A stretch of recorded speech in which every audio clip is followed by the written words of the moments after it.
In my dreams, I walk free in the city streets. 2,500 days plus 50 weeks. Doing hard time for these WikiLeaks. Trying to bring the truth out, man, it only gets you heat.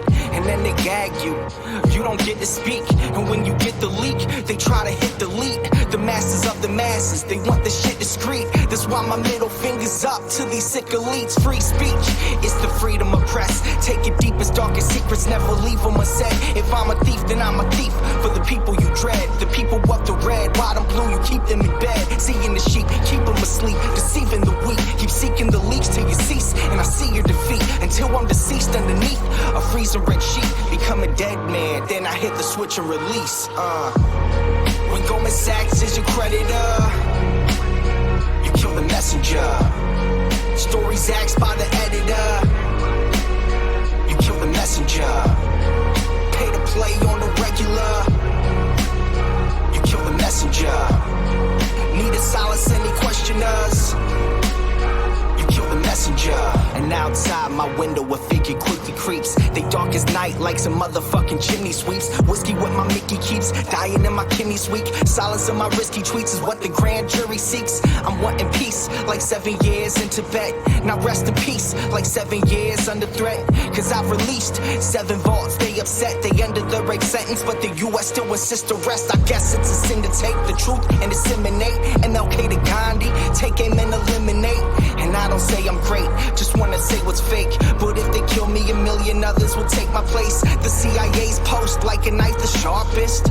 All hypocrisy, lies, and heartless. They want to stop me, my life make my heart quit. Cause democracy dies in the darkness. When Goldman Sachs is your creditor, you kill the messenger. Stories axed by the editor, you kill the messenger. Pay to play on the regular, you kill the messenger. Need to silence any questioners, you kill the messenger. When the vote count is irregular, you kill the messenger. You caught spying on a senator, you kill the messenger. Removing voters from the register, you kill the messenger.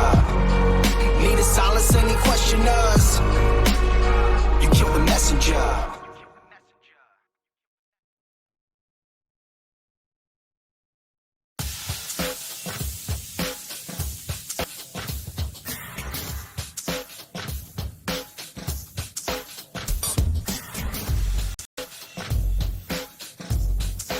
Kill the messenger. Kill the messenger. Kill the messenger.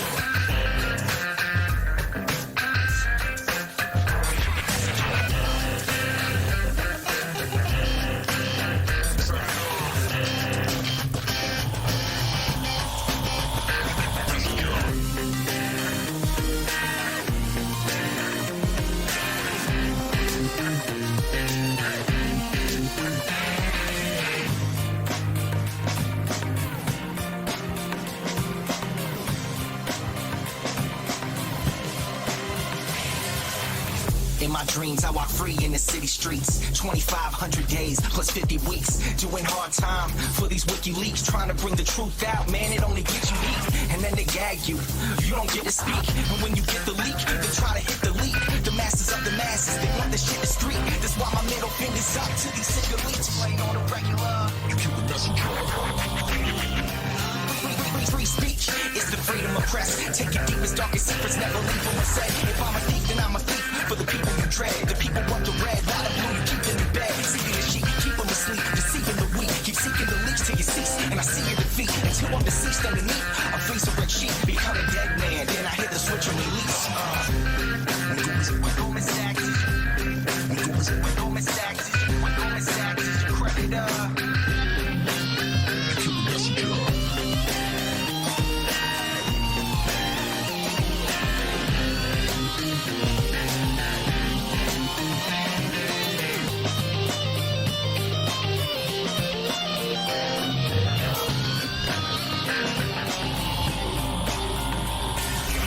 and outside Outside my window, a figure quickly creeps. They dark as night like some motherfucking chimney sweeps. Whiskey what my Mickey keeps, dying in my kidneys weak. Silence of my risky tweets, what the grand jury seeks. I'm wanting peace, like 7 years in Tibet.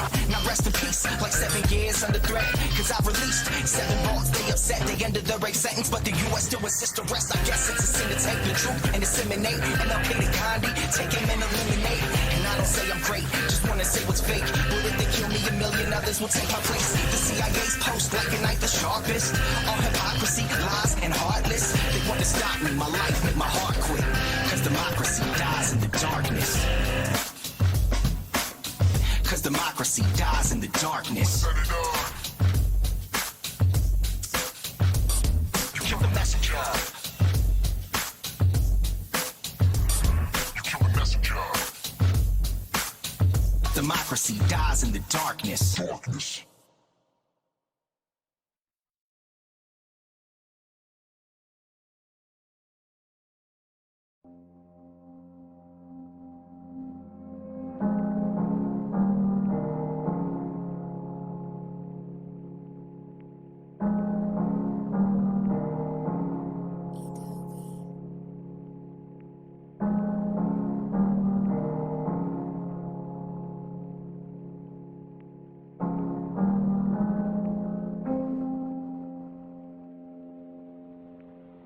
Feeling cold now, I got the heater on. Feeling sold out, even though I'm keeping strong. But can I hold out when every bit of freedom's gone? They want me rolled out, never to sing freedom song. I wanna see the sky, I wanna feel the rain. But gotta keep away from windows, that's some window pane. It's just a shame, couldn't have planned out all our dreams. Now I scream, cause there's a man in the machine. But the train is off the tracks, and damn, it's losing steam. I wanna call Christine, I haven't seen since 013. I'm missing life like 3 strikes each night. Seems like 3 nights ain't right. Can't fight, space light, hate life. Wanting to be snake-like, shedding off this gray life. In the dark can't make light, but where I'm headed now is brake lights. Where I'm headed now they break lights. Counting days like brake lights, feeling weight like brake lights. Had a great life, brake lights, brake lights, brake lights. Out of place like brake lights, in my face like brake lights. Counting days like brake lights, brake lights, brake lights. Sit here asking, what have I done? If these strings were cut, I'd see my son. And if I could just fly from this place, then I'd hold you in my love embrace. And if I could just speak to you now, I'd renew my vow and be in the now. Is this me in the now? Wanna remove stress from your brow and pay you back some way, somehow. But it's painted black, can see the way back now. But how's the house and how's your mom? I doubt the way the media portrays me makes you hate me. But to think you see that daily makes me crazy, that just ain't me. This is without a doubt going to be this generation's Free Mandela movement. Every single generation must fight again the same battles that previous generations have fought. Brake lights, counting days like brake lights, brake lights, brake lights, brake lights, brake lights, brake lights, brake lights, brake lights, brake lights.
and go.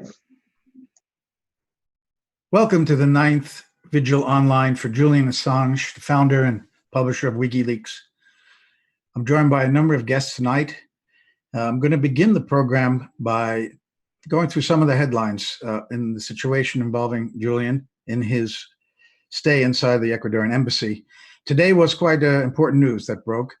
The United Nations special body under the UN Human Rights Special Procedures Group, these include special rapporteurs, independent experts, and working groups. The experts today, working group on arbitrary detention, gave out a press release in Geneva, and it says this, that the UN human rights experts today repeated a demand that the UK abides by its international obligations and immediately allows WikiLeaks founder Julian Assange to walk free from the Ecuadorian embassy in London, where he's been for more than 6 years, fearing arrest by British authorities if he leaves and extradition to the US. The working group says, quote, states that are based upon and promote the rule of law, that would include the United Kingdom, do not like to be confronted with their own violations of the law. That is understandable. But when they honestly admit these violations, they do honor the very spirit of the rule of law and earn enhanced respect for doing so and set worldwide commendable examples. The UN Working Group on Arbitrary Detention said, this is what they say Britain should do.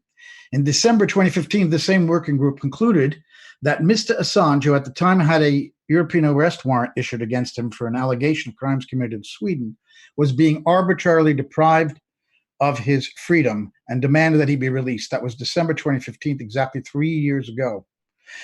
Quote, under international law, pretrial detention must be only imposed in limited instances. Detention during investigations must be even more limited, especially in the absence of any charge, said the experts.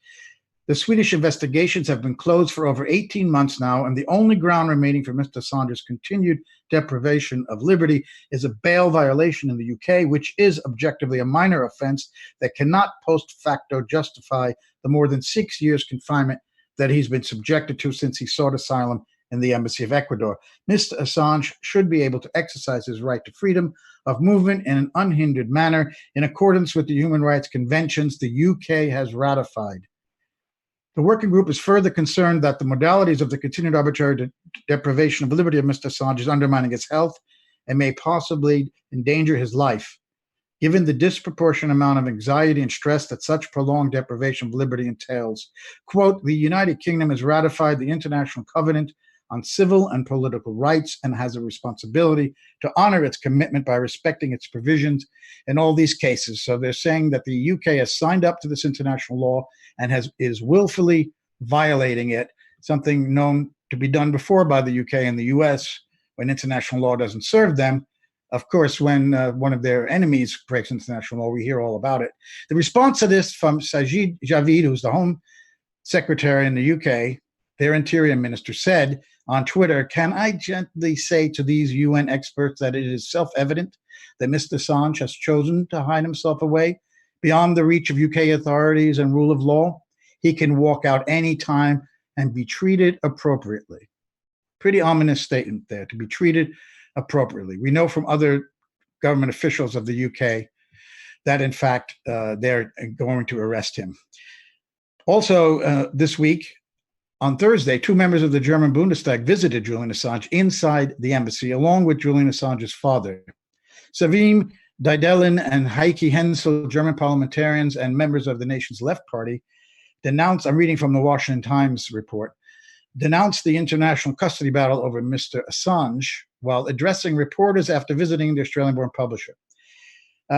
This is a quote from Ms. Daidelin, obviously of Turkish origin, a member of the Bundestag. She says, United Kingdom has to take the measures now to bring to a solution which is in the frame of international law and not in the frame of the U.S. administration, who is against international law and actually against U.S. law and against the First Amendment. At the end, we have to actually protect them from themselves, not to violate the First Amendment. I think we will talk more about that later. At the end of this case could be the extradition to the United States. Therefore, we call upon our own government, the German government, all European governments, member states of the European Union, that they should prevent any case of extradition to the United States And we asked for the rejection of the attempt of the U.S. administration that they now try to get U.S. laws settled here in the European Union. That was Ms. Hensel who said that.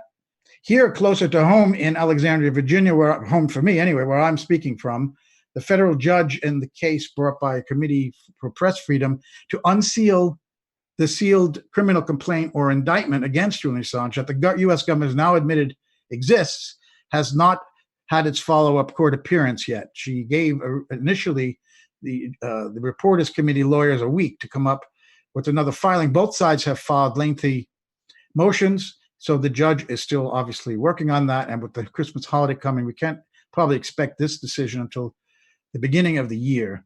And that would be whether to unseal the indictment against Assange in the U.S. Lastly, Ecuador is suddenly making exceptions to no visitors. It was before only his lawyers that were allowed in since last March. But they have now allowed in the German parliamentarians and journalist John Pilger. I had a chance this morning to speak with John from London, and we're going to roll that tape now, Joe.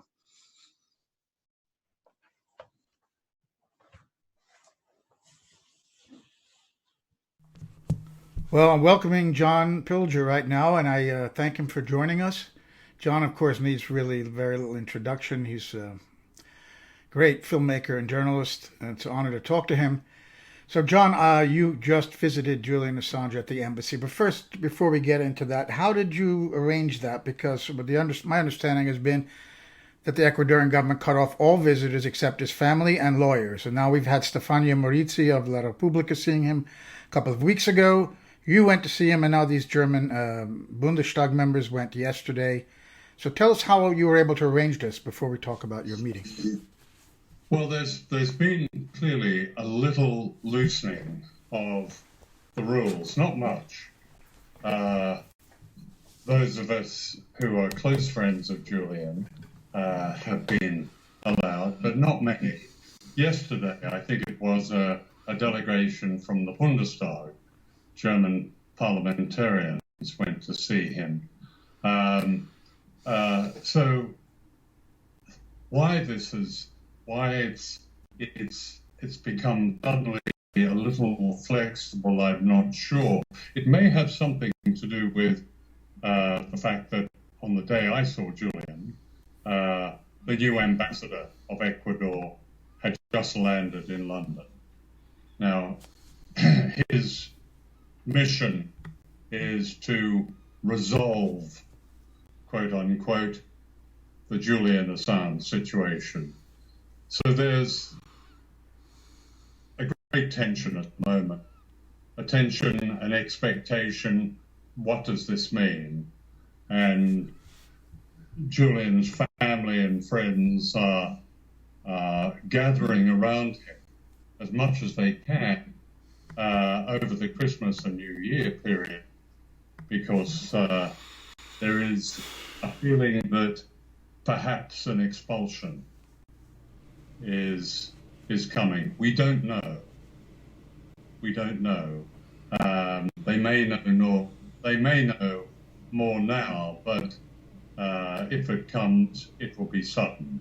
So, in a sense, it sounds ominous that they're allowing him his last visits with friends and finally around Christmas before they might actually move in, of course, with the British authorities, with the agreement of the Ecuadorian government. They can't enter without that. Now, when was the last time you saw Julian?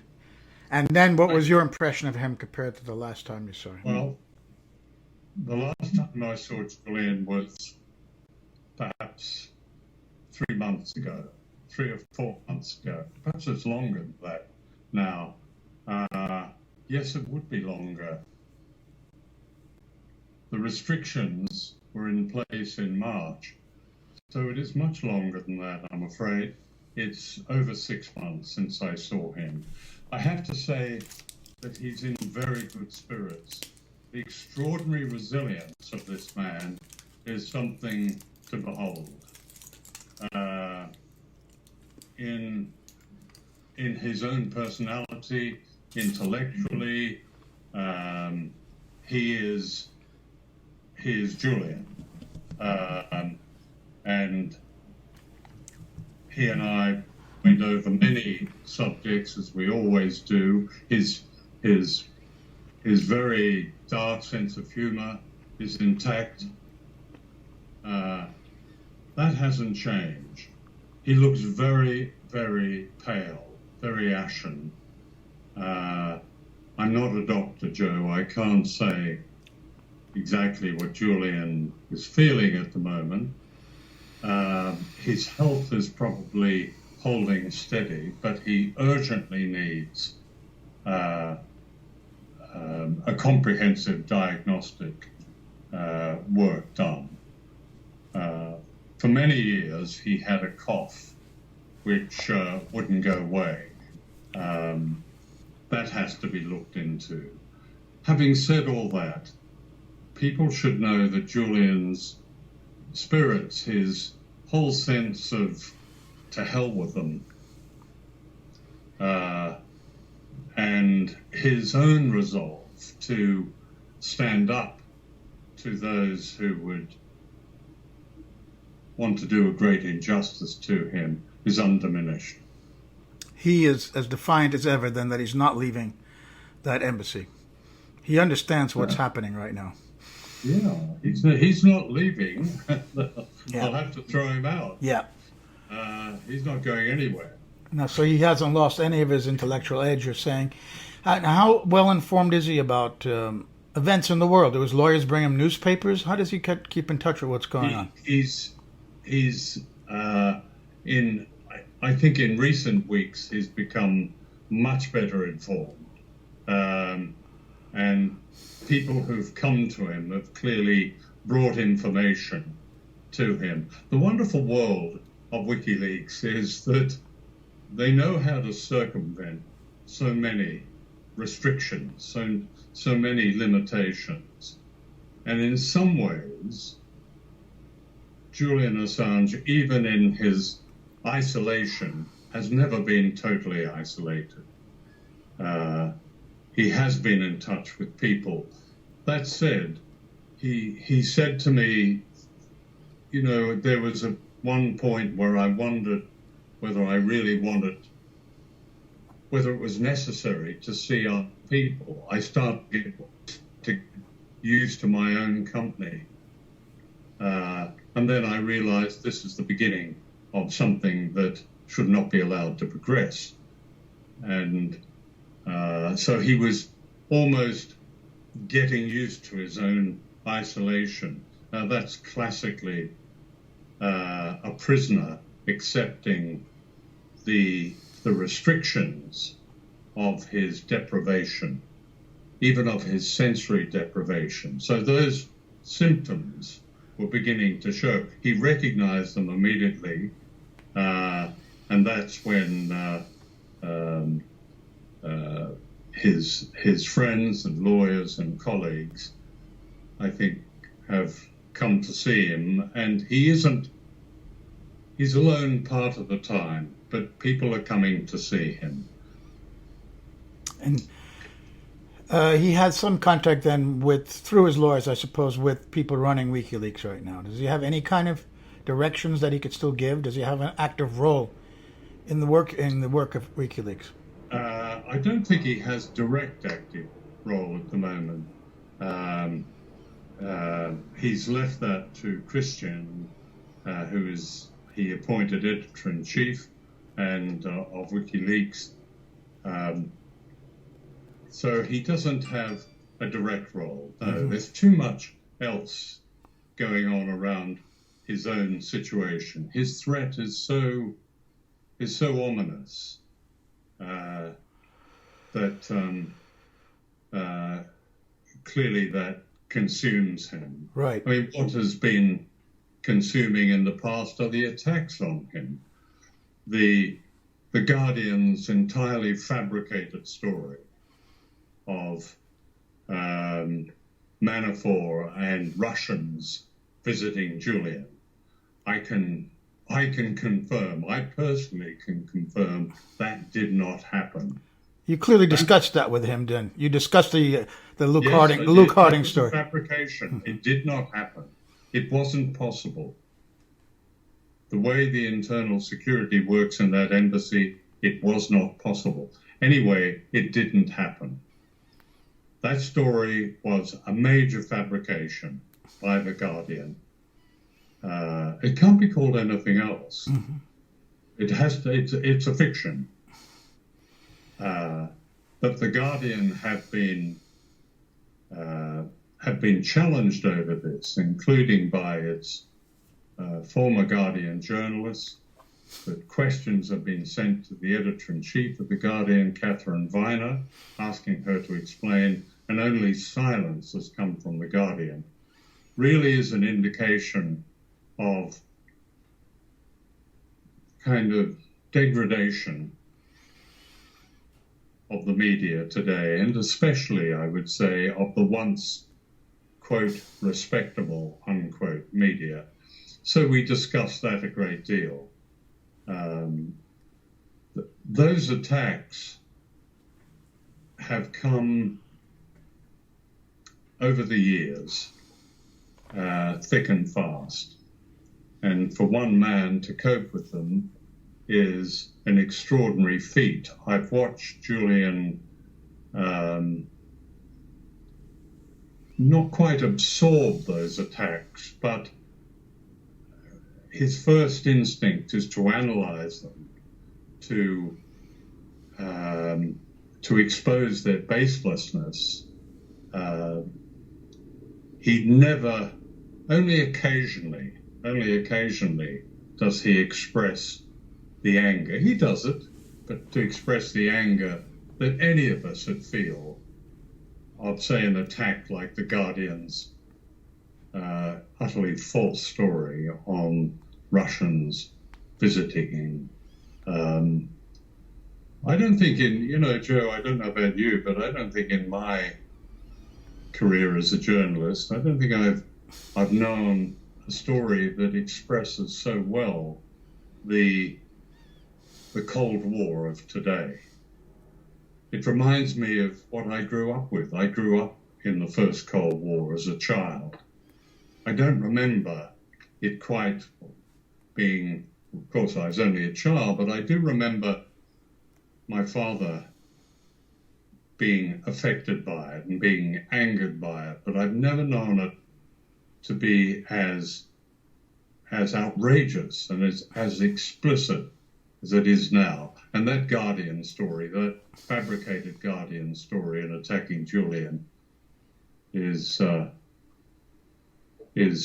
example of that. I would add, and as little understood as it has ever been, because at least during the first Cold War, there was quite an awareness of what was happening, and there were diplomatic contacts between both sides. It was, in a way, less dangerous than today, and you're absolutely right. This story of Julian highlights, because it brings together the Russiagate saga and the issues of control of the media, and to the extent where The Guardian has, as you said, fabricated a story. They're supposed to be on the public side, and they're obviously on the side of the state, as anyone who does not support Julian is, on the side of the state against the people.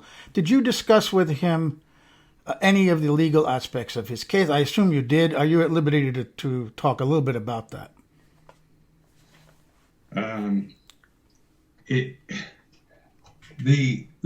The legal aspects of the case are, as you might imagine, incredibly complex on one side, but they're very simple on another.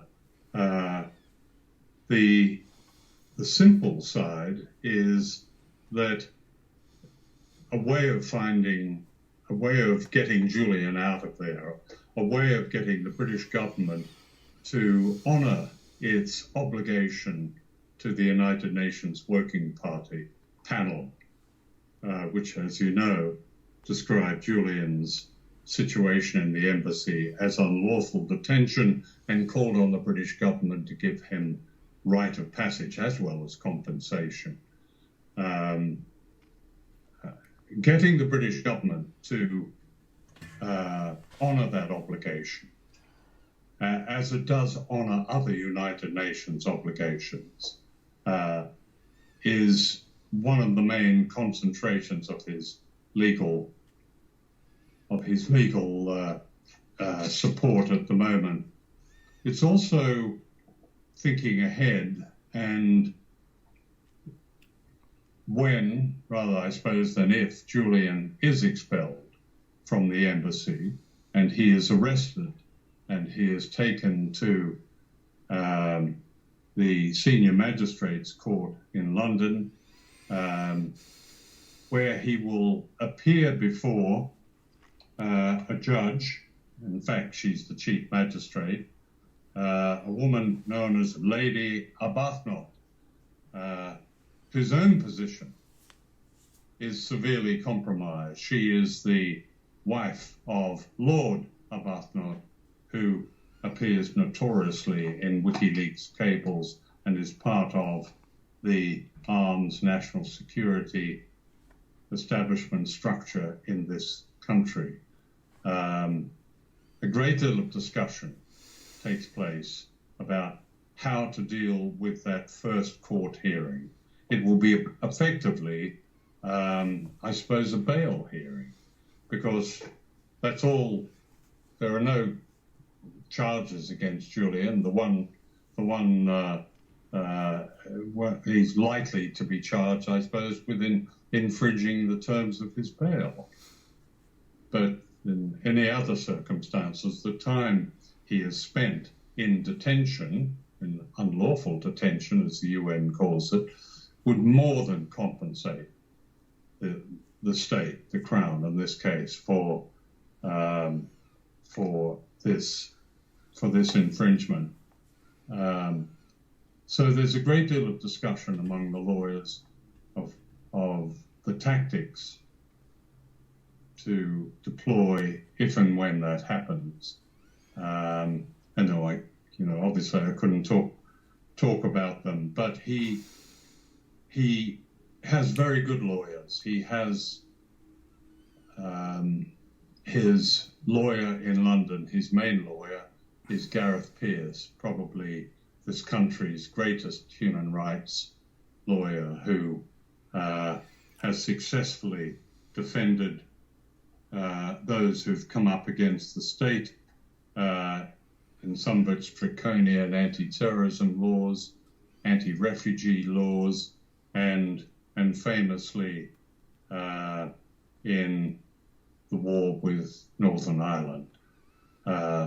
Gareth has been Julian's lawyer now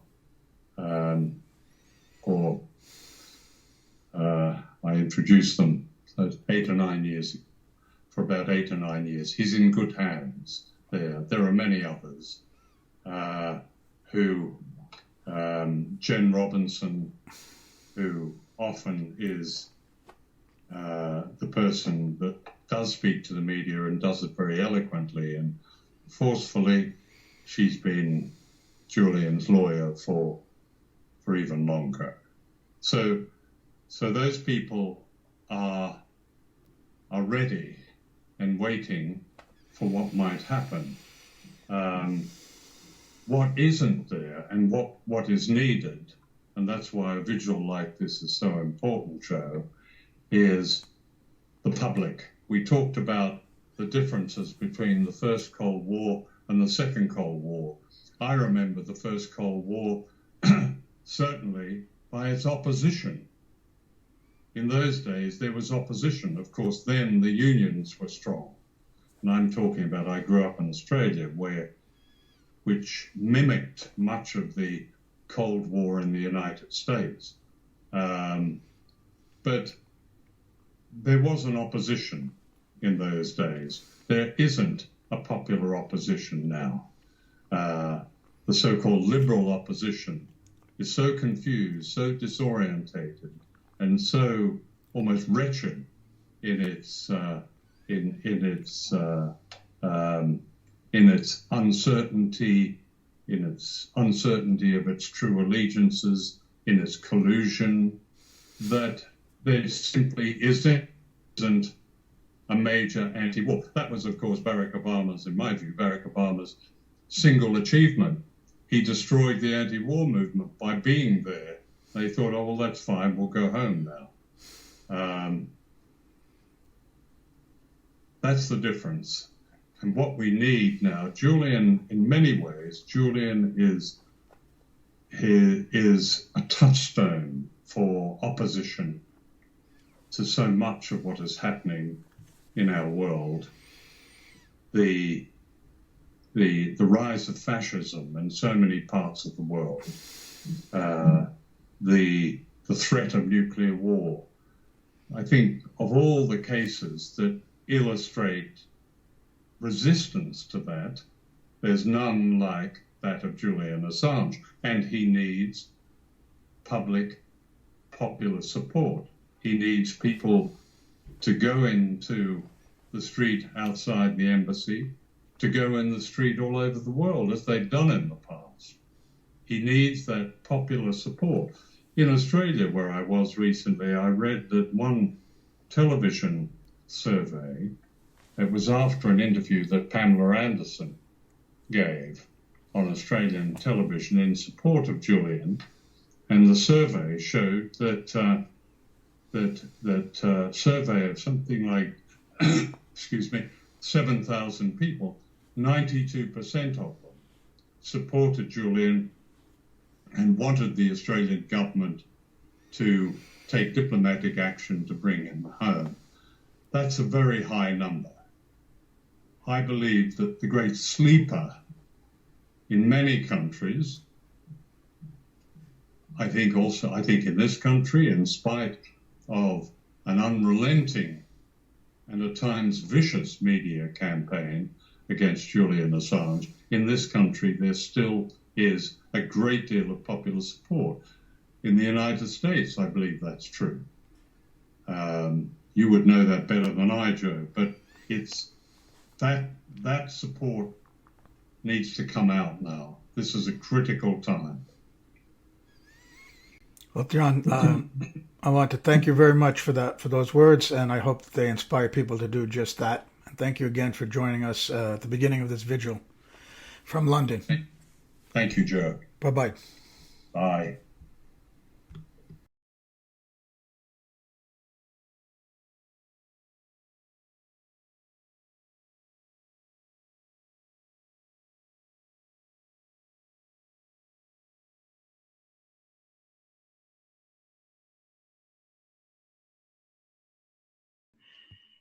A lot there to discuss, and I want to begin with Susie Dawson in Moscow to tell us a few things about those street actions, for example, that John was alluding to at the end. Susie. Hi, you can see and hear me okay? Yes, we okay. Cool. Thank you so much, everybody, for being here tonight. Those were very sobering words that we just heard from John Pilcher. That was, in my view, a really timely reminder about the seriousness of Julian's medical and physical situation, and his situation in general. But those words are coming to us in a week in which there has been several really fantastic developments. First and foremost among those is the two German members of parliament that Joe Laurier spoke about earlier, who travelled to London, met with Julian inside the embassy, and then held a press conference outside the embassy yesterday afternoon.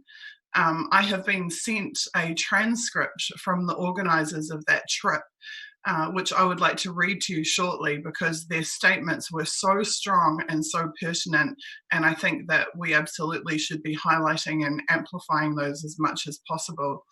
Those members of the German and also of the European Parliament were representing 36 members of the European Parliament who have signed an open letter in support of Julian Assange, in support of human rights and press freedom and freedom of expression.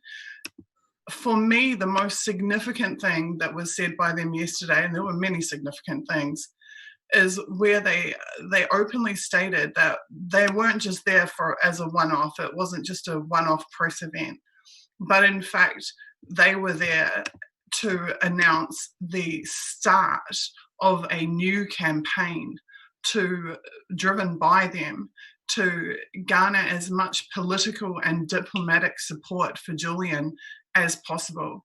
And to me, that heralds very much a new phase in this public fight to free Julian. We have this year filled a critical need and a critical gap with the Unity for J movement at a time that Julian was silenced and unable to speak for himself. Many of the participants that you've seen at these Vigil events and the thousands of people, regular citizens who joined our organising platform and took action in cities and towns around the world, we became Julian's voice when he was silenced. And what I see from the new campaign by these members of the European Parliament is that we have been heard. I noticed that without having been asked to, those parliamentarians were tagging #Unity4J on their tweets about their press conference yesterday. And that tells me that they know full well about the history of the last 8 months of this campaign. They know full well that people around the world care about Julian and about WikiLeaks, about press freedom and human rights, and they have heard those calls and are taking action as a result. I think that's incredibly important and significant and very heartening, because Ecuador might be able to ignore us, but likewise with the UK and the US, but it is a lot more difficult for them to ignore 36 members of the European Parliament. And to start with a group of that size at the beginning of a new campaign, we can only imagine where we could be in 6 months or in 12 months' time. So I'm going to talk a bit more about Unity4J, but I'll do it towards the end of the stream tonight, because we have so many incredible speakers and participants here with us to talk to you today. So I would, for now, just like to read you this transcript from the German members of Parliament, and then I'll let Joe Laurier move on with the program. So this is what was said outside the embassy yesterday. Dear representatives of the media, first of all, we would like to thank the Embassy of Ecuador for making this meeting possible for us, and of course Julian Assange for agreeing to a visit under these difficult conditions. We have conveyed to Julian Assange the solidarity greetings of the Left Party and the solidarity of the many supporters from Germany. Sorry, bear with me. The many supporters from Germany. The people in Germany and throughout the world are indebted to Mr. Assange. He has contributed to bringing to light the war crimes in Iraq and Afghanistan and the illegal activities of the secret services, particularly the CIA. He has opened our eyes to how dirty and bloody these wars were and are, and how much we have been deceived by our governments. He deserves our solidarity. Julian Assange was very pleased with our visit. This is the first visit by members since March, after months of suspension. We would very much like more colleagues from other countries to come to London and work towards a humanitarian solution to the situation. As parliamentarians, we should ask our governments to act. Unfortunately, the German government has so far done little to find a solution. We have regretted this. We have expressed our regrets about this to Julian Assange. Also, we call on our fellow MPs in the UK and across Europe to work for a humanitarian solution. The fight for an end to the imprisonment of Julian Assange is at the same time a fight against the attempt of the US government and legal authorities to get hold of a journalist in Europe who has published in Europe. We oppose this extraterritorial political persecution across international borders. We cannot accept that the USA should enforce its laws against whistleblowers in Europe as well. We are very pleased that Julian Assange is still optimistic and in good spirits, even though he has been in such a difficult situation for more than 6 years. We agree that the British and Ecuadorian governments can find a solution and provide diplomatic assurances against extradition to the US. If the Ecuadorian authorities and the embassy end the embassy asylum, Julian Assange could be arrested in the UK and extradited to the US, where he would face a long prison sentence or even the death penalty. If someone is to be extradited to a country where he is facing a death sentence because of his political activities, it is undoubtedly sufficient under international law to grant him refugee status. Article 33 of the Geneva Convention expressly prohibits state parties from expulsion or rejection of a refugee across the borders of territories where his life or freedom would be threatened because of his political convictions. We would therefore like to thank the Ecuadorian government for granting political asylum to Julian Assange in its embassy in 2012 to defend freedom of speech and freedom of the press. We trust that the new government under President Lenin Moreno will continue to ensure the health and safety of Julian Assange and his embassy asylum.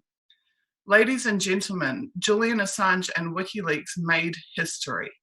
We have a moral obligation to prevent war crimes and to uncover war crimes by informing on them. This is what Assange and WikiLeaks have done. And for that, Assange deserves a prize, not political persecution and not trial. Our next steps in this case will include strengthening the international solidarity of parliamentarians with Assange and thus the freedom of the press, because this is not about the person of Assange. This is about the right to publish information in the public interest. It is about our democracy. Therefore, 36 members from nearly a dozen European countries have now written to United Nations General Secretary Antonio Guterres, excuse my pronunciation, British Prime Minister Theresa May, and Ecuadorian President Lenin Moreno. We call on the German Federal Foreign Minister Heiko Maas to show his attitude and to stand up for the health and safety of Julian Assange. By revealing secret documents, Julian Assange made public crimes committed by the US Army in the Iraq War, from which the then SPD-led federal government under Chancellor Gerhard Schroeder had also distanced itself. Thank you very much for your attention. In London, 20th of December 2018. So I find that incredibly heartening. I feel like this is a passing of the torch, a passing of the baton to people who have the credibility, the professionalism, the network, and the political pull and sway to be able to take serious action and hopefully get some serious traction on freeing Julian. So that is an absolutely fantastic development, and I personally congratulate every single person who has backed this movement, participated in this movement, and raised Julian's profile to the point where we are seeing this type of level of support. It's absolutely fantastic.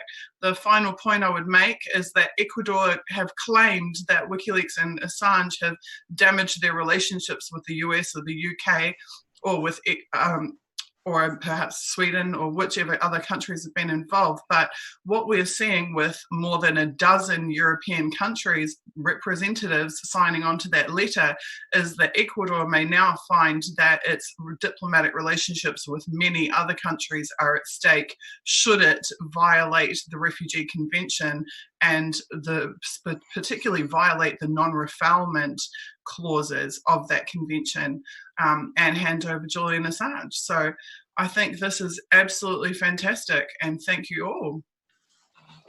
Thank you very much for that, Susie. I wanted to bring in two former CIA employees, Ray McGovern, a CIA analyst, used to give presidential briefings. He's come a long way from that. And John Kiriakau, of course, who was actually an agent in the field, the ones who get all the glory. But in his case, in the movies anyway, his case, of course, John blew the whistle on the CIA torture program on national TV in the US, and he suffered severely for that. Not the ones carrying out the torture, breaking US and international law, but John for speaking up about it. He served time in prison for that. So Ray and John, please weigh in what we've heard so far from John Pilger and from Susie.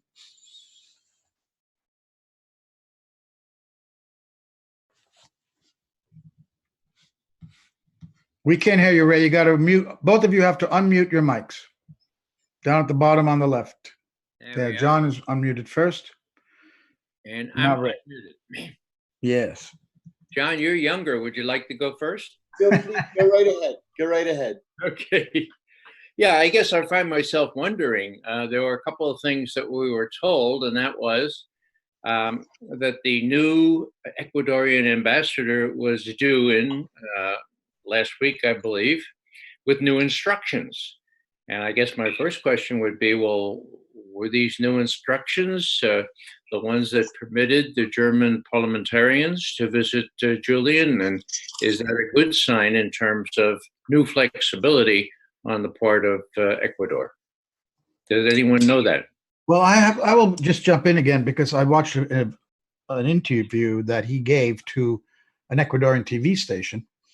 And he said a couple of things of interest. One, that they have nothing to do with what's going on between Julian's lawyers and the British authorities. They're staying out of that. And number two, they've not had any pressure from the United States whatsoever on this. They they only hear public statements made by American officials. They're not getting any kind of private communications, which is, I mean, really, there's probably a bridge in London that somebody could sell that guy.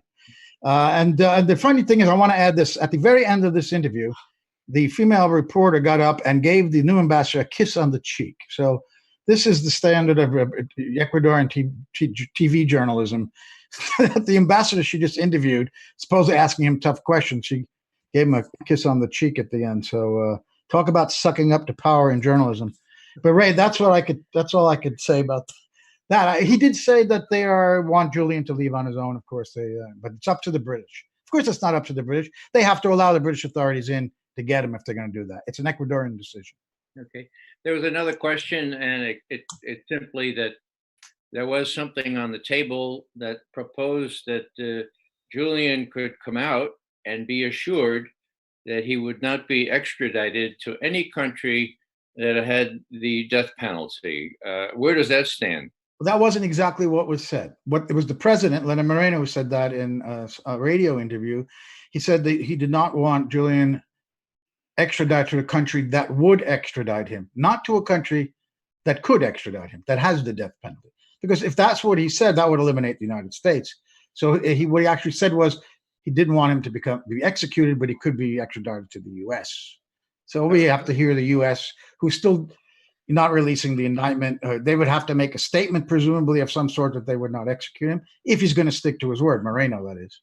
It's a pretty low bar. What I simply say is that it reminds me distinctly of 5 years ago when Eric Holder, our distinguished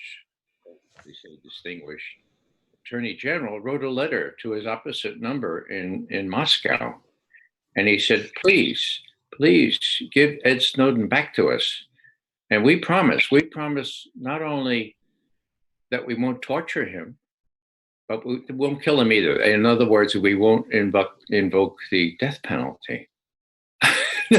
This is the supreme law enforcement officer of our country, and he's promising that he won't torture someone and that he won't kill him. That's how bad it's gotten. And so, I suppose you talked about the London Bridge. Well, where I come from is the Brooklyn Bridge. I'm sure that Julian and his lawyers are extra smart enough not to fall for this kind of thing. The puzzle remains, how does one account for the new flexibility on the part of Ecuador, and how can that be leveraged to host parliamentarians from France and from Italy and from elsewhere in the EU?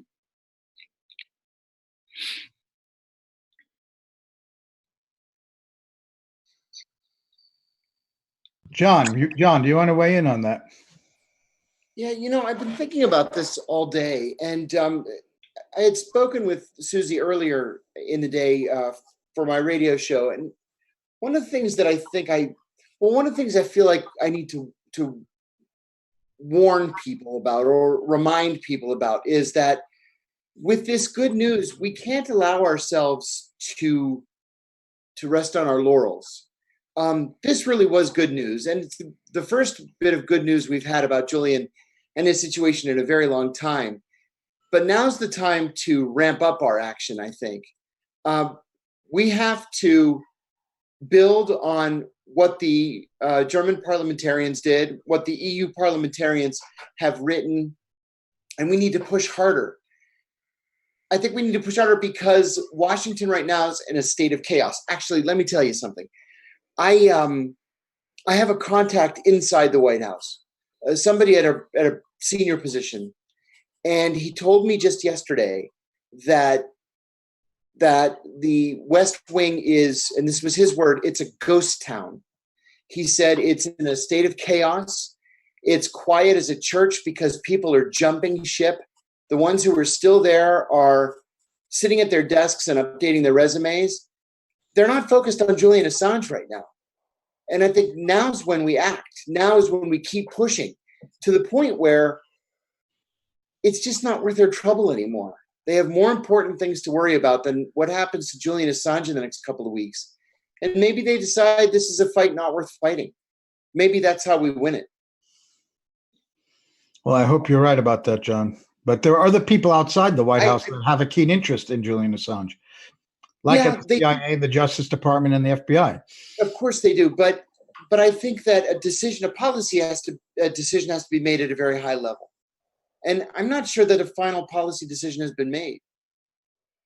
And it's interesting because it might be that Trump, who can read his mind, but it might be that he's finally following through on some of his campaign promises. He's actually announced the withdrawal of troops from Syria and 7,000 of the 14,000 in Afghanistan. So there's something is definitely up at the White House. Yes. And he might be making a move now because he's fed up or whatever is going on, where he's going to assert himself. So if indeed he backs up his earlier statement that he loves WikiLeaks, and that he also said he doesn't know anything about Julian Assange, he really doesn't know the man.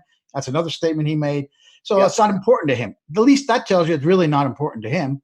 Yes. And whether he thinks he helped him win the election or not, it might be the case that Trump won't push this. And as you say, he has to make the decision.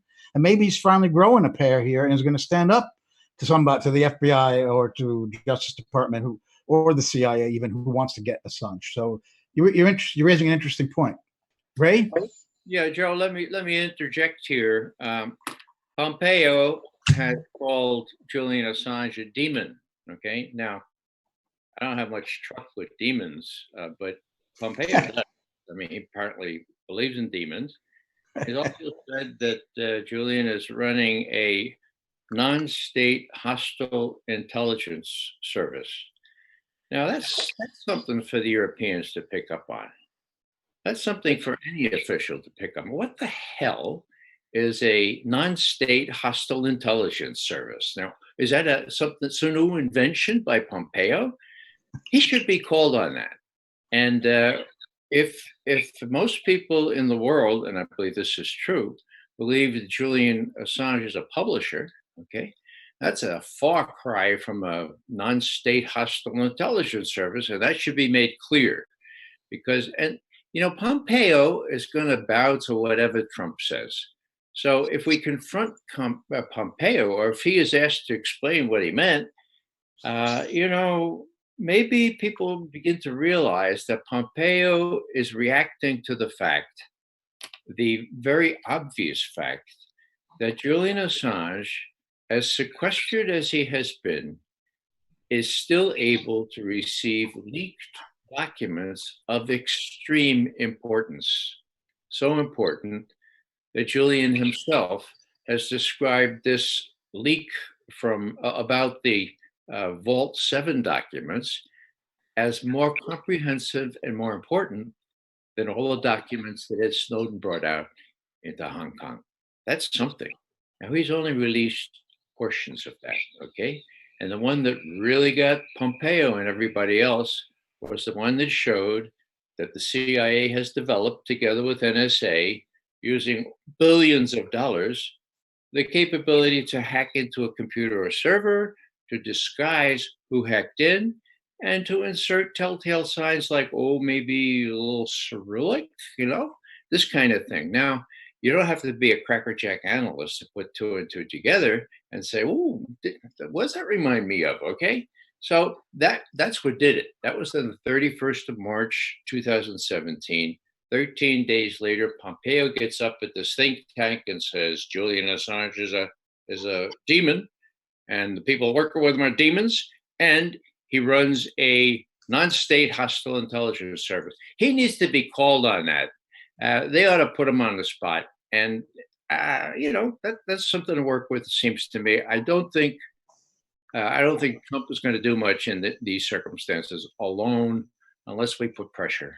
And who is the ones to put him on the spot, to put Pompeo on the spot, Ray? Who normally should fulfill that function in our society? I think if the Linke, the leftist parliamentarian, the Bundestag members from Germany, exert some pressure now, leveraging the 36 European parliamentarians, and say to their foreign minister, hey, you talk to Pompeo all the time.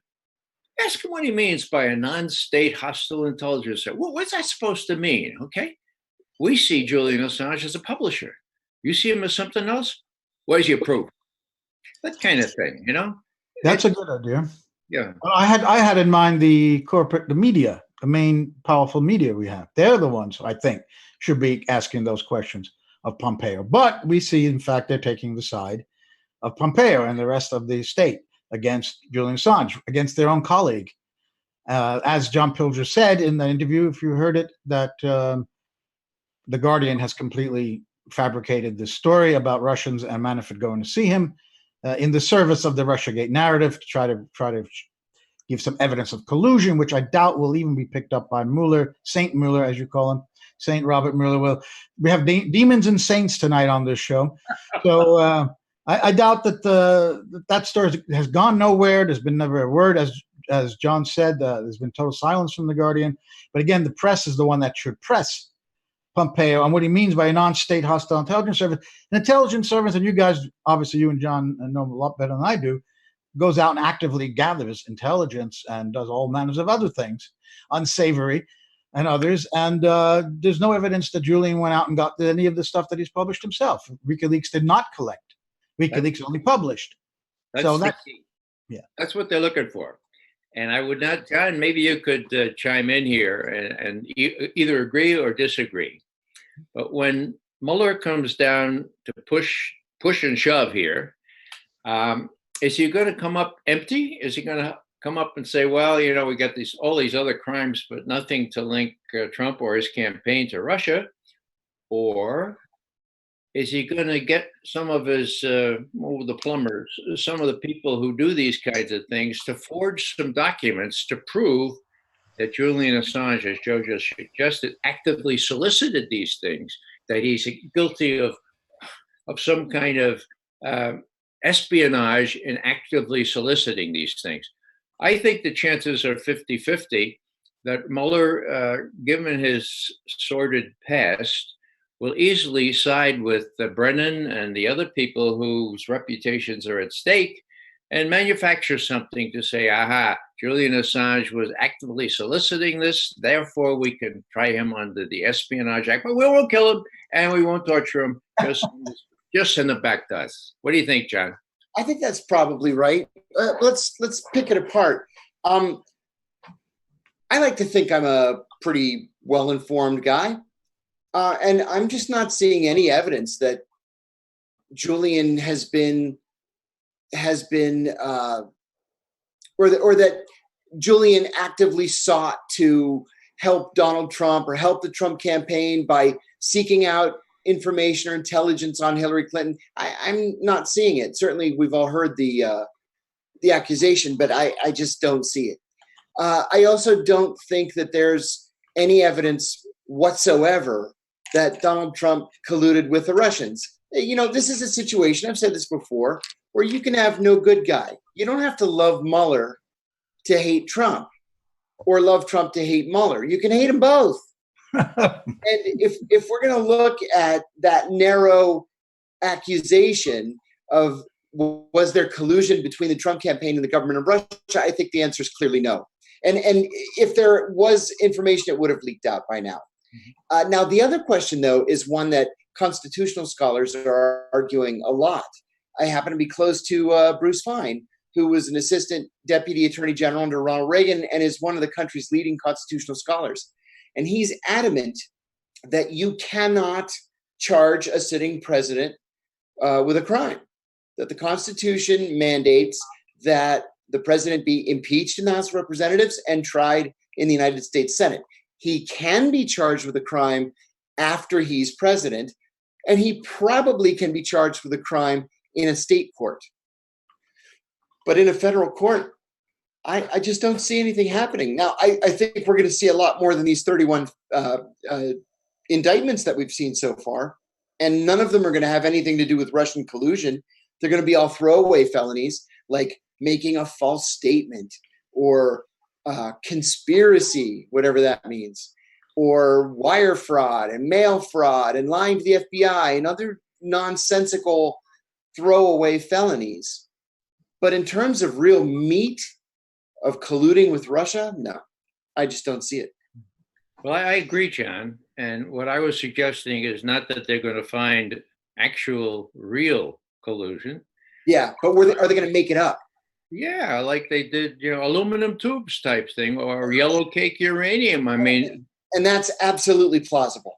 Now, when you look at the stakes involved, I mean, you're talking Comey, you're talking Brennan, you're talking Loretta Lynch, the Attorney General. They were all in on this stuff. And it's provable that they signed the warrants on false pretenses to get the surveillance on Page. So I guess my reasoning is simply that the stakes are so high and Mueller is so beloved of these folks and so untrustworthy, frankly, given his previous record, that I don't know if I can say it's probable, but I think it's possible that there will be some yellow cake uranium type evidence stirred up to show that Julian actually solicited these things. Now, the one thing that I like to cite, and most people don't remember this, but here was President Obama. Now, President Obama was leaving office amid all this new Russiagate stuff. And so he commissioned a study. Did the Russians interfere? And knowing Brennan and James Clapper, who have said that the Russians are almost genetically driven to be deceitful and so on. Okay, so he knew that the memo that they would serve up would say, yes, the Russians did it, the Russians hacked, the Russian blah, blah, blah. And that's exactly what they came up with no evidence, okay? And they briefed him on the 5th of January, 2017, 2 weeks before he left office. Now, why do I say all that? Well, because 5th, okay? 13 days later, if my math is correct, on the 18th of January, he got up at a press conference, that is, the outgoing President Obama, and he said quite gratuitously, I quote, "The conclusions of the intelligence community with respect to how Russian hacking got to WikiLeaks are inconclusive, period," end quote. So we have inconclusive conclusions by the intelligence community, despite the fact that they briefed them up and down just 13 days earlier saying, aha, no, we haven't. Not only that, but Putin himself did it, right? I had a chance to ask Clapper about this. It was a Carnegie meeting about a month ago. I said to Mr. Clapper, how do you explain that after you briefed him up and down about Putin and conclusion and how WikiLeaks was given this stuff by the Russians, how do you explain that the president 2 days before he left town said, and I quote, "Your conclusions were inconclusive"? How do you explain that? He looked at me and said, I don't know, I can't explain that. God, I couldn't believe it. So people need to know that Obama, being a lawyer, wanted to cover his patootie, his derriere, and make sure that no one could accuse him in years to come of going along with this charade based on this so-called intelligence community assessment, that there was some kind of evidence, that the Russian hacking, so to speak, it was really a leak, not a hack, got to WikiLeaks. We don't know how it, he says, we don't know how it got to WikiLeaks. Now, one last thing I'll say, as I think this thing through, did Julian Assange's release of these Democratic National Committee emails, authentic ones, nobody disputes the authenticity of them, did that hurt Hillary? Well, yeah, I suppose it did. Okay. Were they authentic? Yes, they were authentic. Well, okay. You could even suggest that maybe Julian didn't like Hillary. What does that matter? They're talking about the Russians, okay? And there is zero proof that Russia played any role in this. What I'm suggesting is they may actually fabricate aluminum tubes, yellow cake uranium, the kind of evidence that they fabricated to justify a war of aggression back in 2002 and 2003. Look for it. You know, in the case of the indictment by Mueller of the GRU agents, it was very easy to put in there just about anything that he wanted Mueller, because he knew very well that this case will never see the inside of a courtroom, that those GRU agents will never be arrested, they'll never be brought back here.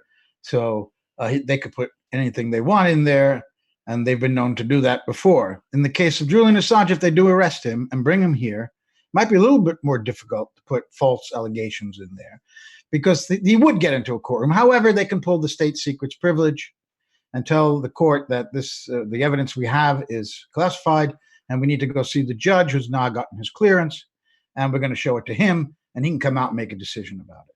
So it's open for him to put fabricated evidence in there if he wants. Yes, Ray. Yeah, just a footnote to that. The first thing you said about is escaping me now, but when you're talking about, well, I'll come back to it later. Sorry about that. I'd like to jump in if I could for a second. Sure.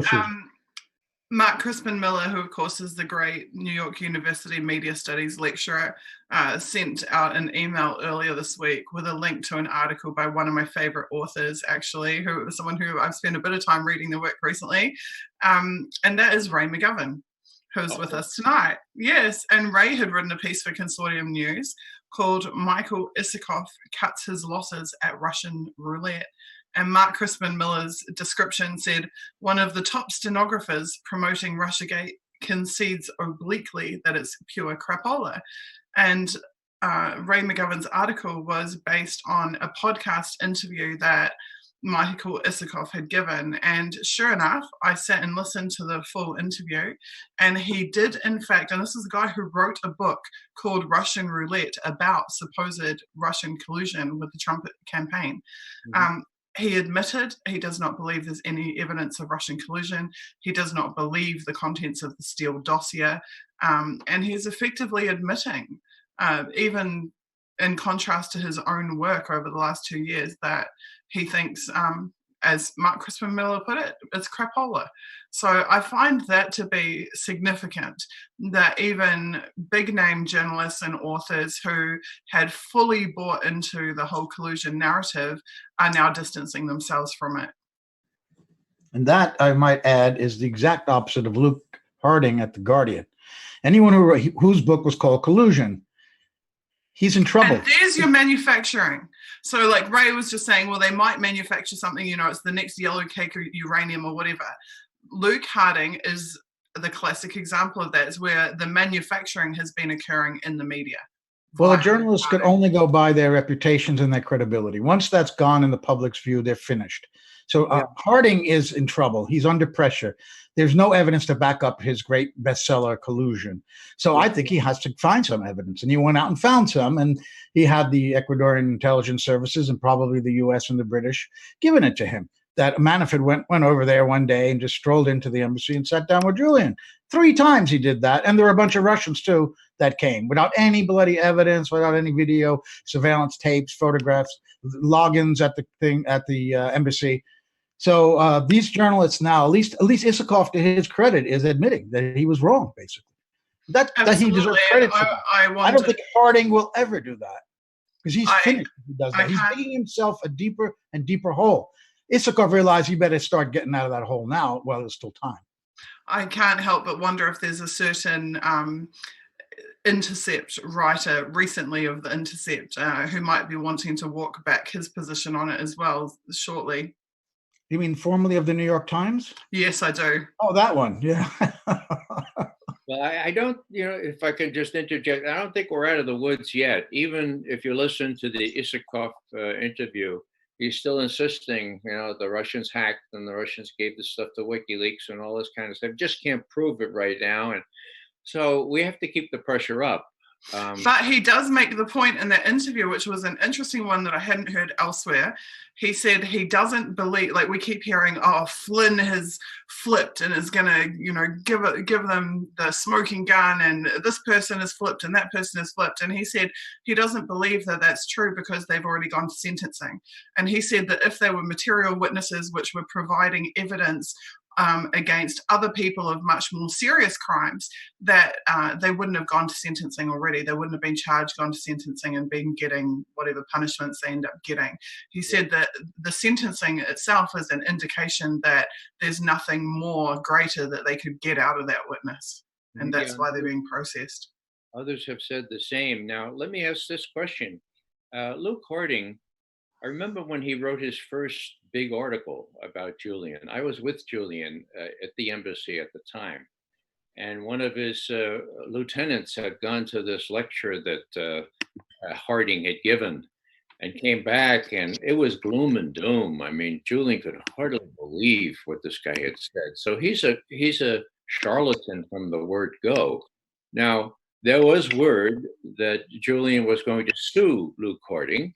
And I think that the libel laws in Britain are stricter than ours. Is that going forward? Do you know, Susie or Joe? I don't know myself. I know that I assume it is actually. I mean, they had a pretty good response. I think within a couple of days, they raised $45,000 towards launching that lawsuit. It wouldn't cover the cost of the entire thing, but it's definitely enough to get them started. So it may well be that they do. I think it's important that they do. I think it's important that they draw a line in the sand. And also some of our great people from our movement dug up some old interview footage of Julian from back in 2010, talking specifically about how problematic the libel laws are in the UK, how they have created this financial wall that prevents anybody except for the rich, except for the moneyed class, from ever being able to pursue libel action in the UK. And he said that the result of that has been that the UK press think they can get away with murder so long as their target is not of sufficient financial worth to be able to follow that path and challenge them. So I think if WikiLeaks can teach them that lesson, that actually we can crowdfund and be able to take them on and to get some justice, that the laws themselves do side generally with the victim. Well, actually in Britain, unlike the exact opposite in the US, the burden of proof is on the plaintiff. In other words, you have to prove the newspaper got it wrong. Where in the US, the newspaper has to prove they got it right.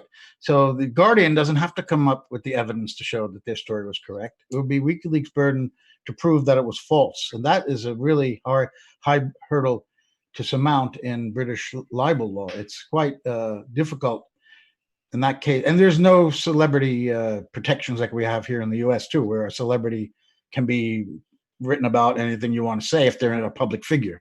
There's no such. I remember John Major once sued, while he was the sitting prime minister, sued the New Statesman for something they'd written about an affair with a secretary or something. So it's a different libel law there. And it will be hard for WikiLeaks, but I do hope they go ahead with that. Absolutely hope they do. Quick Yes, question, Joe. Is it true that Luke Harding has disappeared, just like Joseph Milfsud? Well, I have, that's, I can, later I'll check if I have a moment to see, put his name in the Guardian website and see when the last article he wrote was. It could very well have been Manafort went to see Assange. Maybe he's on an extended vacation, a holiday somewhere. I'll check with my friends in MI6. I think they might know. Yes, they would know better, yes, where he is right now. So just to let you guys know, in a few minutes, we have a citizen journalist from Ecuador who'll be joining the stream, and this person has been providing invaluable coverage about the situation in Ecuador and what is going on there in terms of domestic opposition from the citizenry to Lenin Moreno, his regime, and his activities, and particularly in relation to Assange and to WikiLeaks. And I think it would be really fascinating to have John, Ray, and yourself, Joe, interview this person. In fact, I think that he has just joined. Here he is, and we can bring him in now. Now, because of obvious security concerns, he can't appear on camera, but he does have audio. And Joe, if you'd like to take it away, I would be very fascinated to see his responses to your guys' questions. Jose, are you with us? Hello. Hi, thank you so much for being here. Jose, you are here with Joe Laurier, Editor-in-Chief of ConsortiumNews.com, CIA torture whistleblower John Kiriakau, ex-CIA analyst Ray McGovern, and myself. Welcome. Hello, how are you all? Good to see you. Bueno. So, Jose, tell us about your work, what you're covering, and what you could reveal to us. Well, I'm an independent journalist, and I wanted to, this afternoon, the appeals court issued a ruling not approving the appeal by Assange's lawyer. Not approving. Right. So I would like to read it to you, the translation that I just finished. So can I do it now? Please do. That would be fantastic service to us. Thank you. Okay. They just, well, the one journalist that works for the news, for the CNN, put out a two-page from the ruling only, and I think she put out the two most important pages. So this is what it says. One page does not follow the other one. I think there must be a page in between that she didn't include. Okay. Okay. So it says, when this is not the reality, because whoever does not comply with his duties must be subject to the penalties of the laws and its rules. Number 13, decision. For what it has been explained, there has been no violations of any constitutional rights. This tribunal applies justice in the name of the sovereign people of Ecuador and by the authority of the Constitution of our Republic. Rejects the appeal presented by Dr. Carlos Hernan Poveda Moreno. He is the Assange's lawyer, who is the legal representative of Mr. Julian Paul Assange, and under the terms of this sentence confirms the lower court decision that rejected the protection appeal.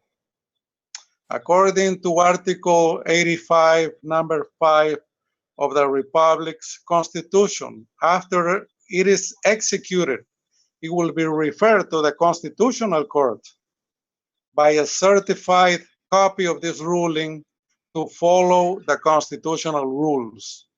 The documentation will have the written appeal presented by Dr. Gonzalo Salvador, who is the chief legal coordinator for the Ministry of Foreign Affairs and Human Mobility on December 2019, and the written appeal presented by Dr. Jose Valencia Mores, Minister of Foreign Affairs and Human Mobility. Now comes the second page.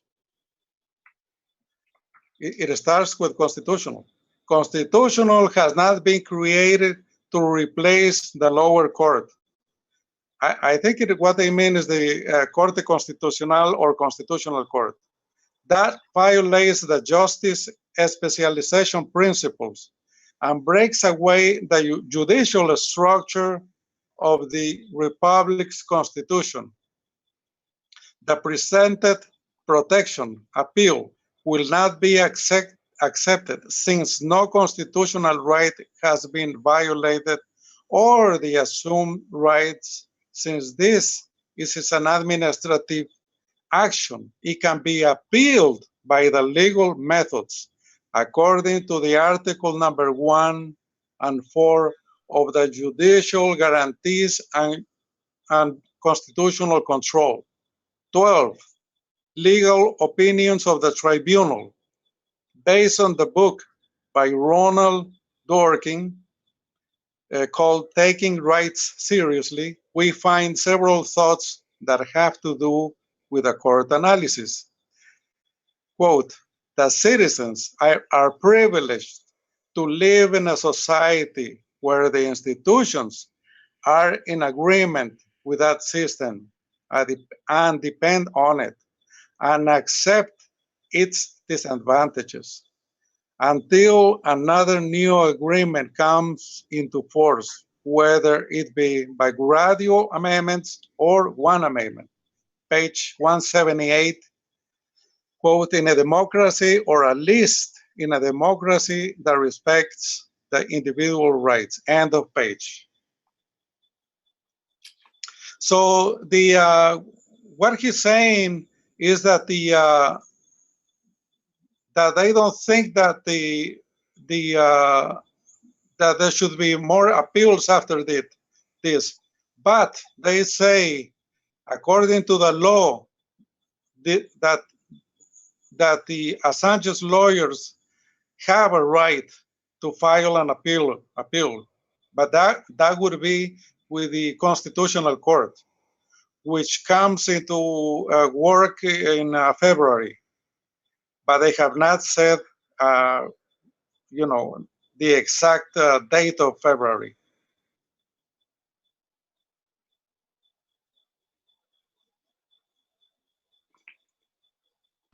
Jose, what is your opinion of the ruling?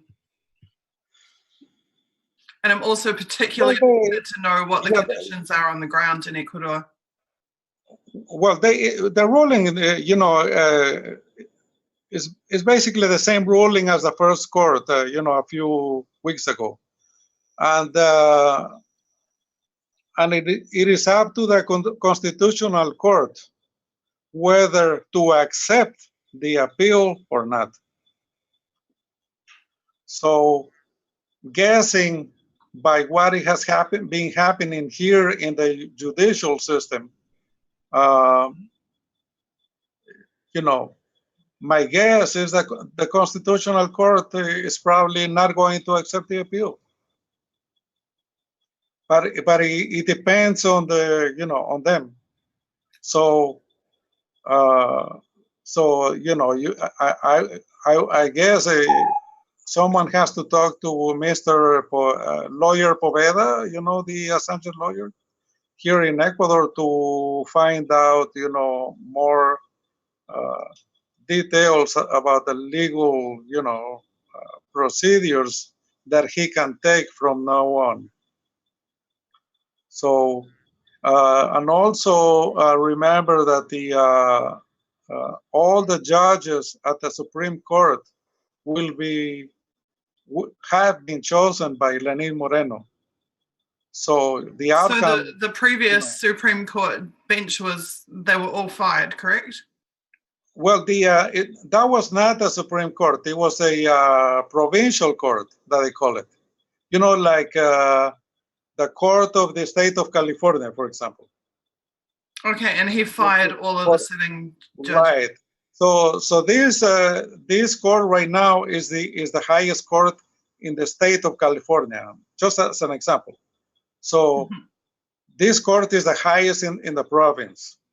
So now the higher court is the Constitutional Court that will start working in February. So he has to file an appeal right away and wait. And the only court that can accept or reject the next appeal is the Constitutional Court. But remember that we are not living in a democracy, you know? So anything can happen. Now, I saw that you had posted yesterday that that there was yet more protests occurring in Quito. Can you tell us about the opposition, the resistance? Yes. The protest was called by the university students, and I think that the leaders of the university students are being manipulated, because they just protested last night, and they, for a couple, 2-3 hours, and then they didn't protest again today. And all the leaders of the unions, the workers' union, and all the leaders have been bought out already. They've been bought off. Yes. Yes. Right. What about the protests that we saw last month, where people were hitting the chain fences with coins? Yes, they were. Yes, they were a group that it has nothing to do with the students. And in this case, groups come and go, because we are not organized as a whole group. It's like it's individual decision of certain groups that go and protest. So our leadership has not called for a general protest in Quito like last time. So because you see what is happening now is that we are rushing to put candidates in the for the next elections. You see, this thing was timed very well by Lenin and his advisors to coincide with the opening of the elections, and so they allowed us to participate in the elections just at the last moment. So all the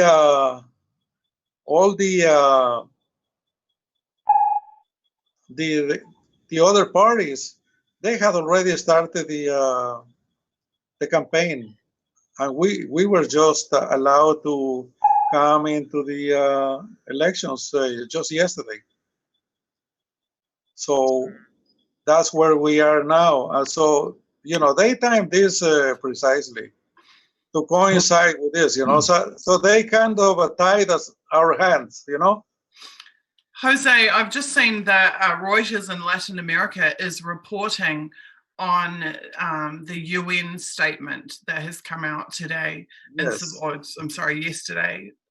Yes, I read it. Today for America. So I wanted to know, have you seen, I'm just going to quickly share screen and show you that statement. Yes, I did read it.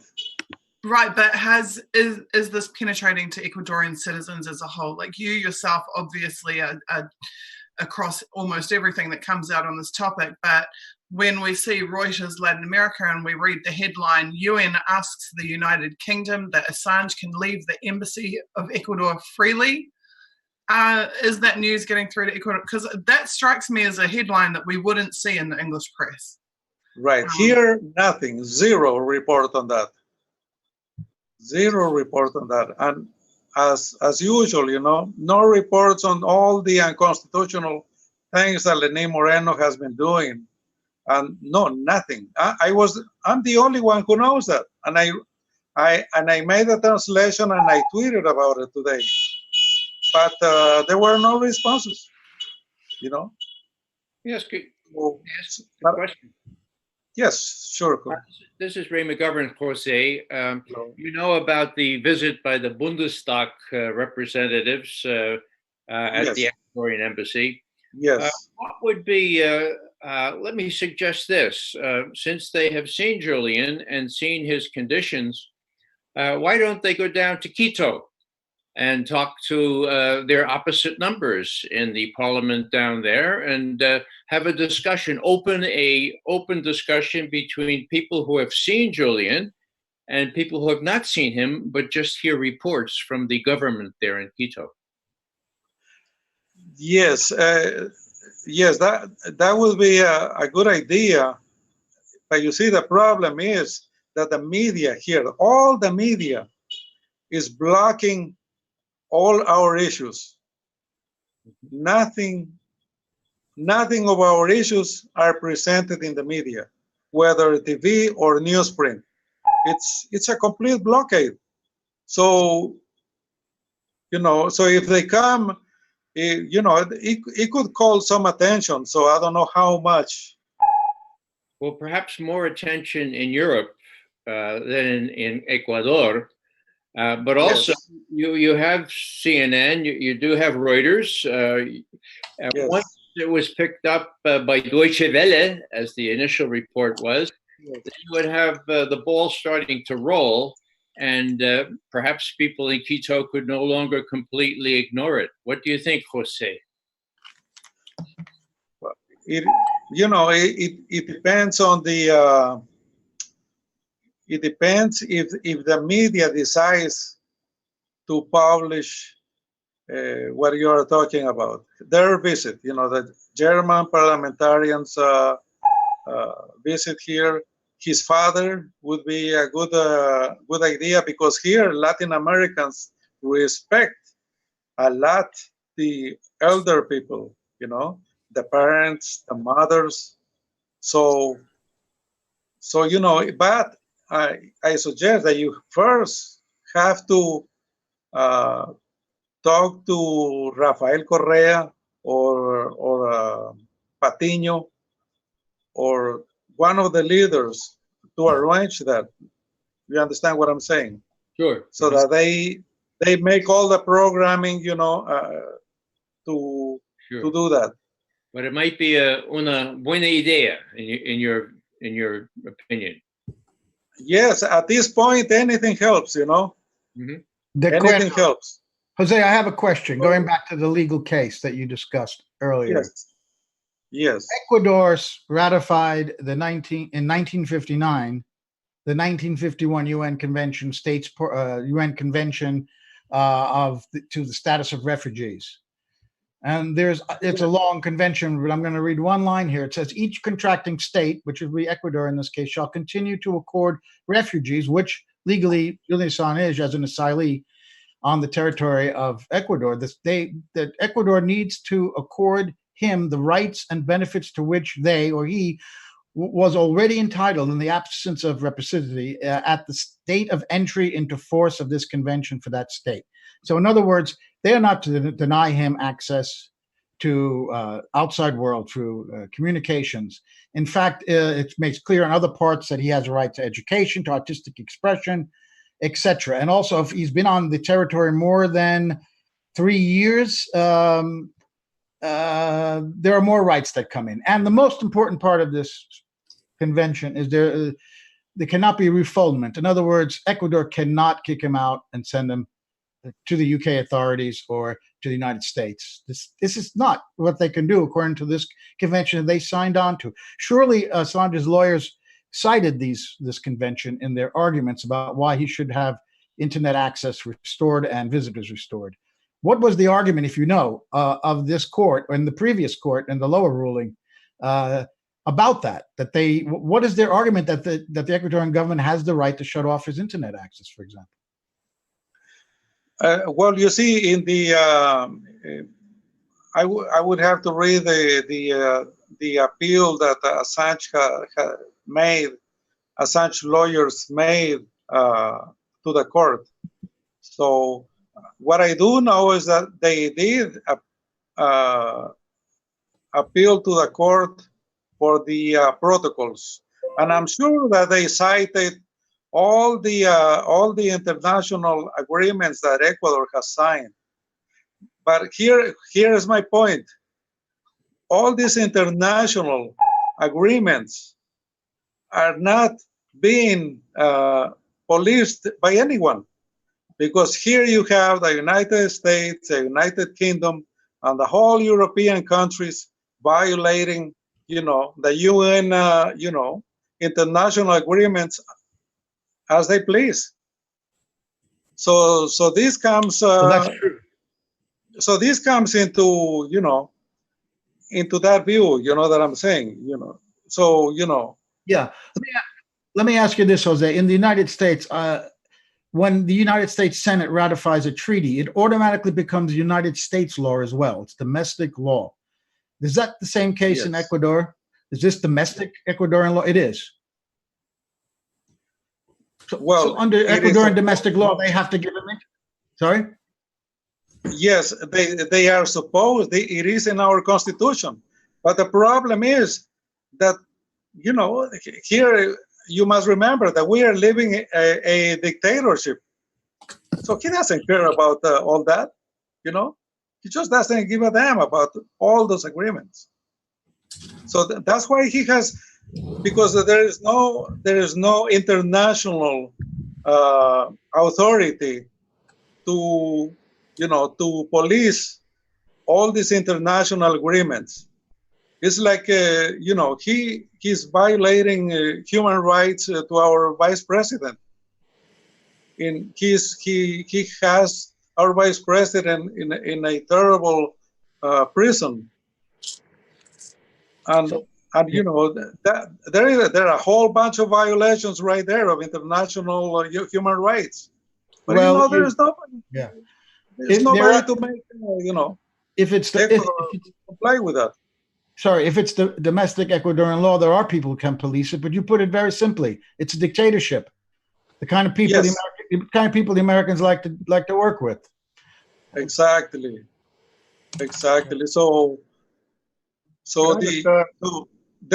I remember that I put a tweet that they are investigating 495 judges for having given judicial decisions that they view as being inclined to Correa's ideology. Unbelievable. So with that scenario, it gives you an idea that we are living a complete judicial hell. Can I just comment on something Jose said earlier, if people can hear me? Yes, we can. Yeah, sure. Okay, so I'm not sure it came across clearly to everybody, but when Susie was asked about the members of the Constitutional Court being fired, Jose was then talking further about the Provincial Court. The matter there is that the Constitutional Court has actually disbanded and neutralized for a period of months.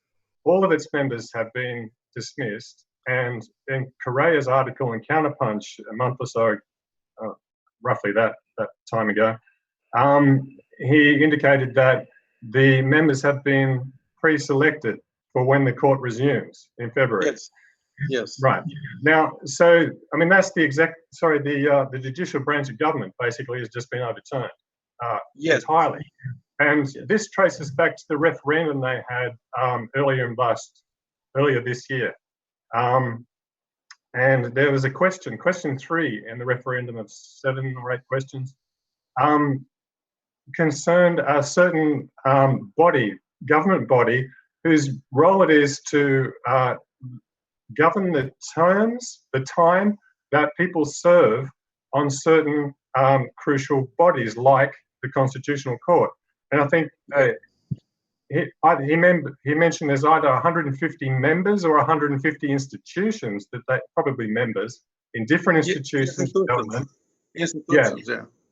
All right. That this particular body has the authority to determine the span of their service, and in some cases, it's arrogated to itself now the right to choose the people who go on those bodies, like the Constitutional Court, the equivalent of the Supreme Court in other countries.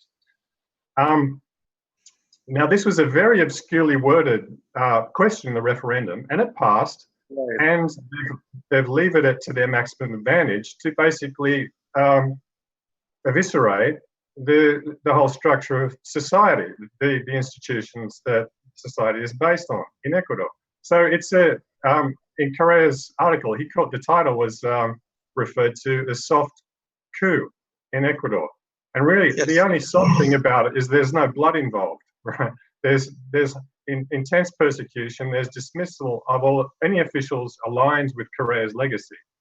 And it includes, as Jose just mentioned briefly a moment ago, the intense persecution of the former vice president, the only vice president who is actually elected by the people and has a constitutional right to be the vice president, has been dismissed. He was replaced by someone else who is now under corruption charges, I understand, has just resigned. And they don't have another vice president. Glass, the former vice president, has been on, it just ended a hunger strike. I think it was last week. It was 52 days long. It was interrupted on the 18th day when he was force-fed in hospital.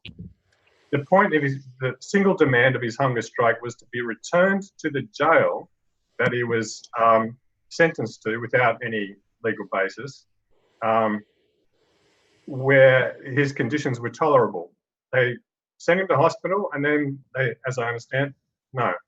I can't remember whether they sent him to the worst jail first, but in any case, he's still in the worst jail. They haven't conceded to the point of his hunger strike, despite the fact that a number, around 20 from memory, give or take 10, very prominent Latin American politicians wrote an open letter regarding Glass and this treatment to support him.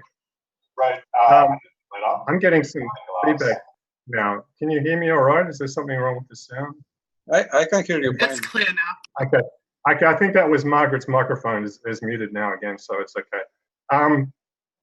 Right. So, yes, despite this level of pressure, the Moreno's government is just going all out to continue the persecution of anything associated with Correa's legacy. And this is a crucial background we've been trying to amplify because of how important it is to also for the case of Assange and also for Glass. And I think it's very important that we unite our comprehension of what this is about in terms of persecution. We need to unite the figure of Assange and Glass because they're both being persecuted by what is essentially part of a fascist takeover of Ecuador. Right? Yes. Ecuador is the one that has its hands on Assange. Ecuador has its hands on Glass, and exactly the same thing is going on. If people get some sense of this context, the bigger picture, then they realise it's not about Assange not wanting to pay his bills in the embassy or clean up after his cat. It's got absolutely nothing to do with that. This is a major geopolitical deterioration and a fascist takeover. That's what's going on here. That changes people's perception. That's what we've been trying to, and Jose has been pushing for more than a month on the WikiLeaks stream about this very point. We need to inject this awareness onto a broader level, and we're trying to get some articles together and concentrating on this on the Discord server in a particular channel. But that's all. I should probably stop talking at this moment. Jose, I would just like to ask, what is the impact or the potential impact on Lenin Moreno of 12 members of parliament from 12 European countries beginning a campaign in support of Julian? No impact whatsoever, because you see, he is like a, how can I explain? He is like a, he lives from the media. If the media doesn't make it an issue, then there is no problem for him. And the 12 members that you are talking about never came out here in the press. It was never even mentioned. So that's why he doesn't care, because the media is the one that keeps him in power, really. You know? So it's the Ecuadorian media is his concern. Is that what you're saying? Yes, the whole media is belongs to the elite, because a poor person cannot have a newspaper or a TV channel. Only a millionaire can have that. So all these millionaires, the elites, they are all close to the United States because they have businesses or investments in the U.S. So, they follow the line of the United States. So it is not in their interest to have democracy, the way it is supposed to be. But they keep the people of Ecuador misinformed in order to keep their interests on top of everybody else. So how was it, Jose, that the Ecuadorian people were able to have the social revolution that brought Correa to power? Can you explain that to us? Yes, that process came after we had, in 10 years, we had 7 presidents. Can you imagine? Yeah, sounds like Australia. President. Sounds like Australia. Yeah, and those 7 presidents came after the government, the president, Jamil Mahuad. He made an executive decree to close all banks. All banks. People were denied their right to have their money. And so this guy, he made a decree to close all the banks because there was supposedly a financial crisis. The financial crisis was actually caused by the elites that have the newspapers now and the banks and the TV stations. They were borrowing money from the government, lending it to themselves, and then taking that money outside of the United States. That's why the crisis came. And so that president who made that decree to close the bank is now teaching at Harvard, and he's living in the United States. So after that process came a 10-year period where we had 7 presidents, almost 1 president per year. And then after all the shocking, things that happened in Ecuador, came Correa. And his campaign was not on on the people, He was on a, his message was basically saying that he was going to solve all the problems. And we were lucky that he came out okay, because other candidates have said the same thing, and they ended up being as corrupt as the other ones that preceded them. We were actually, Ecuadorians were lucky that Correa did not lie to us, and that he has become the greatest president in the history of Ecuador. And now this guy, Lenin Moreno, is destroying all of it at a light speed. With respect to Moreno destroying everything, just as you're saying now, yes. One of the points I gleaned from Correa's article was that the referendum that has allowed Moreno to do all this was actually planned by the opposition that Moreno beat. So yes. It essentially, what's smoothed everything and facilitated this total takeover of the country and the fascist turn that it's taken is simply that Moreno, and correct me if I'm wrong, I just want to ask, do you think this is an accurate description? Moreno has simply switched alliances and simply effectively become a member of the opposition party that he beat, and simply push the agenda that was already in place to remove the previous structure of the government under Correa. Sorry, that's a long-winded way to put it, but simply that Moreno is just colluding with the previous plans of the right-wing party in Ecuador.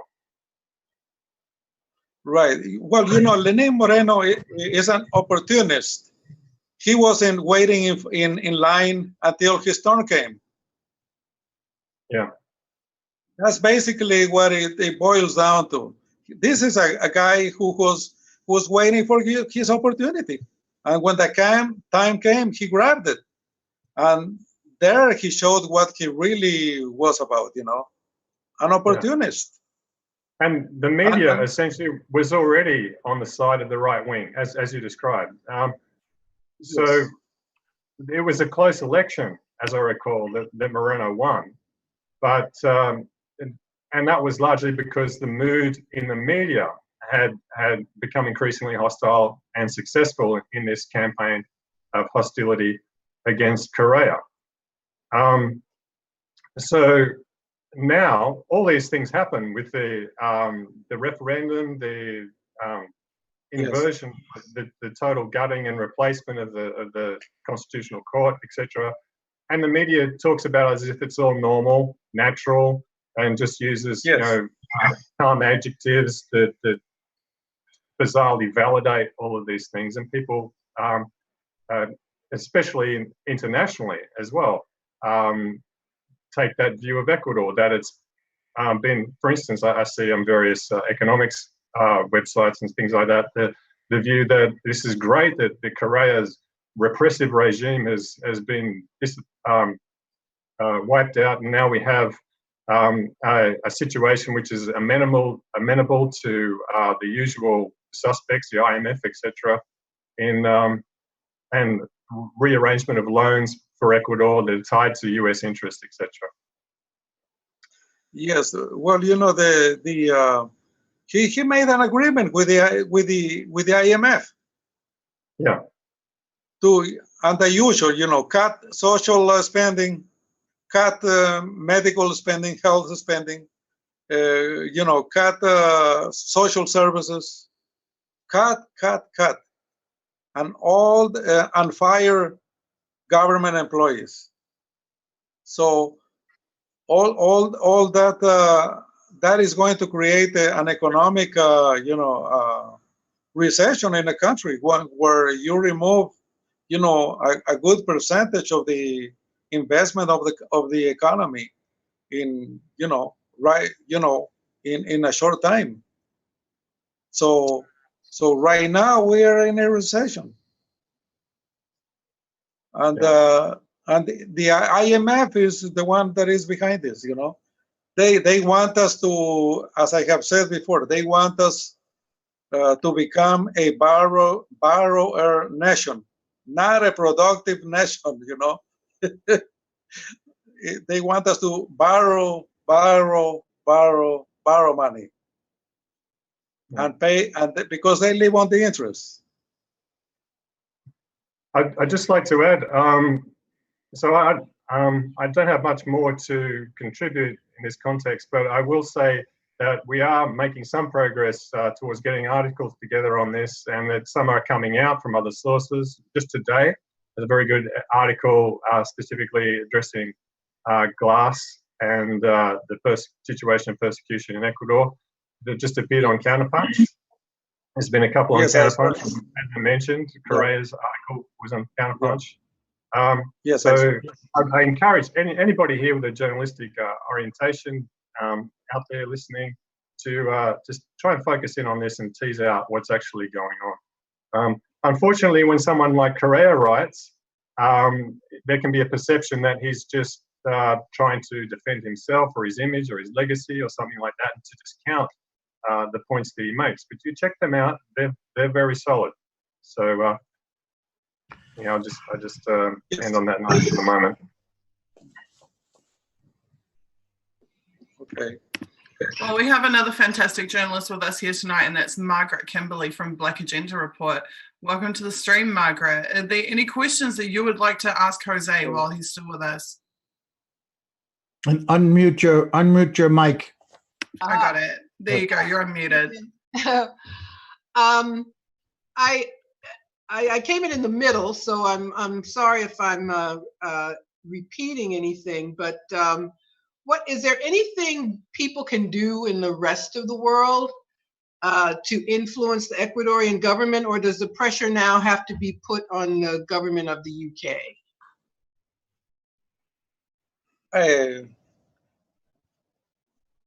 Well, you see, the guy who's making the decision on Assange lives here, and that's Lenin Moreno. Yeah. And the only pressure that the only hit that he can get is from the press or from large protests. Protests. So those are the only two, right? Because the international community, you know, is not they you know, the UK and the US are in the same ball game, you know.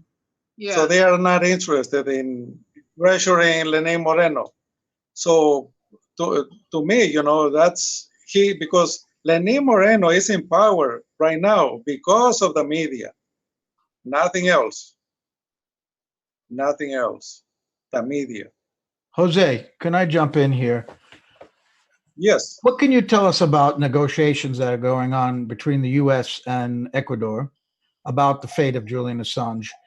At the very beginning of this, I thought that Ecuador was in a position they held an asset that the United States desperately wants, and that he wouldn't just give it away for nothing, that he'd want to get something in return, whether that's investment or debt relief or even to line his own pockets. And then we saw this story a couple of weeks ago, extraordinarily, right after the false story by Luke Harding in The Guardian that Manafort had visited Assange, that in fact Manafort had been involved in this very negotiation about Assange with the Ecuadorian government.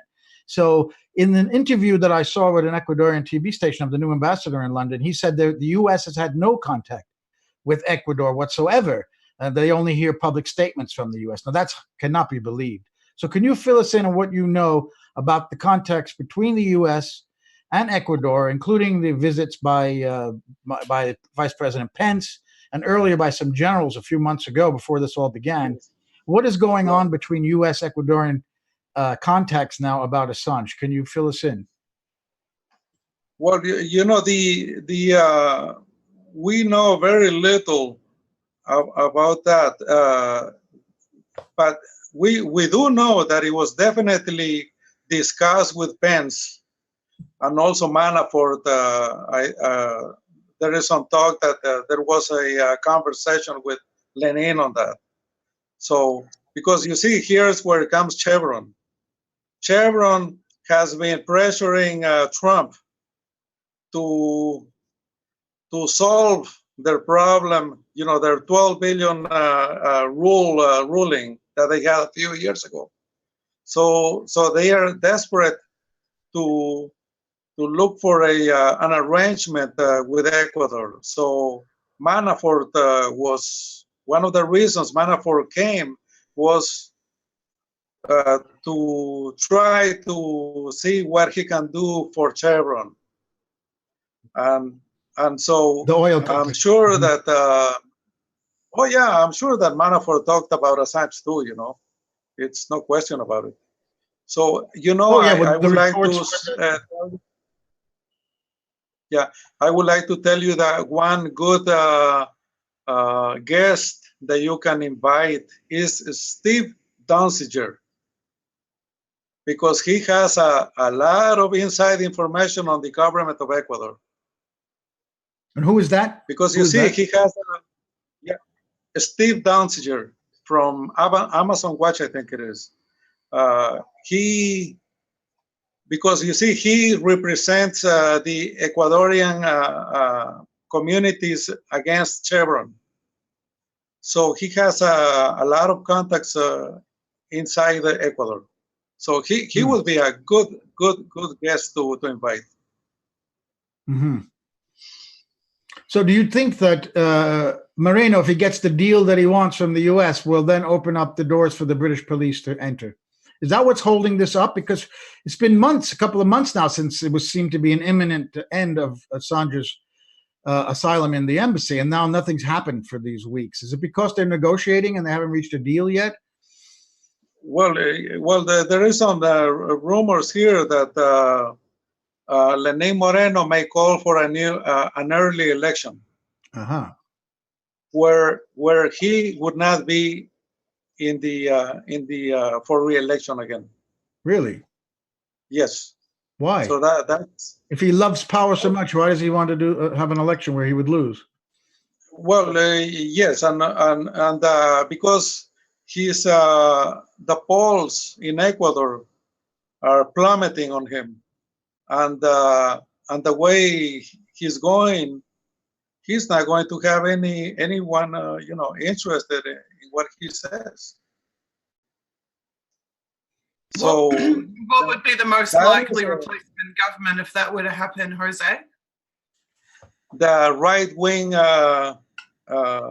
party that wants Assange out of the embassy. So that would be another Bolsonaro situation, such Yes. as in Brazil? Yes. Yes. Just to emphasize the point there, when Joe asked why would Moreno want to leave if he loves power so much, actually Jose had commented earlier on WikiBees to this matter. Moreno actually said when he came into office that he's counting the days till he can leave. And yes. So I mean he was in a position where he ran for office, and whatever his interests were to get there, it seems like he more or less obtained his objective upon election. And now he can, like Jose just mentioned regarding a former president of Ecuador who created chaos and then left and lives abroad. This seems to be a pattern that Moreno has aspired to and wants to immediately cash in on. Not only that, but in this particular context, is quite significant because the pressure of international law, which I think is a significant thing here. I mean, we try to psychoanalyze whether Moreno wants to kick Assange out or not. I think he probably generally does, quite obviously, but there's a further matter of things being complicated, various ways international pressure can be brought to bear. So it's very handy to have the option of just doing the dirty deed and disappearing.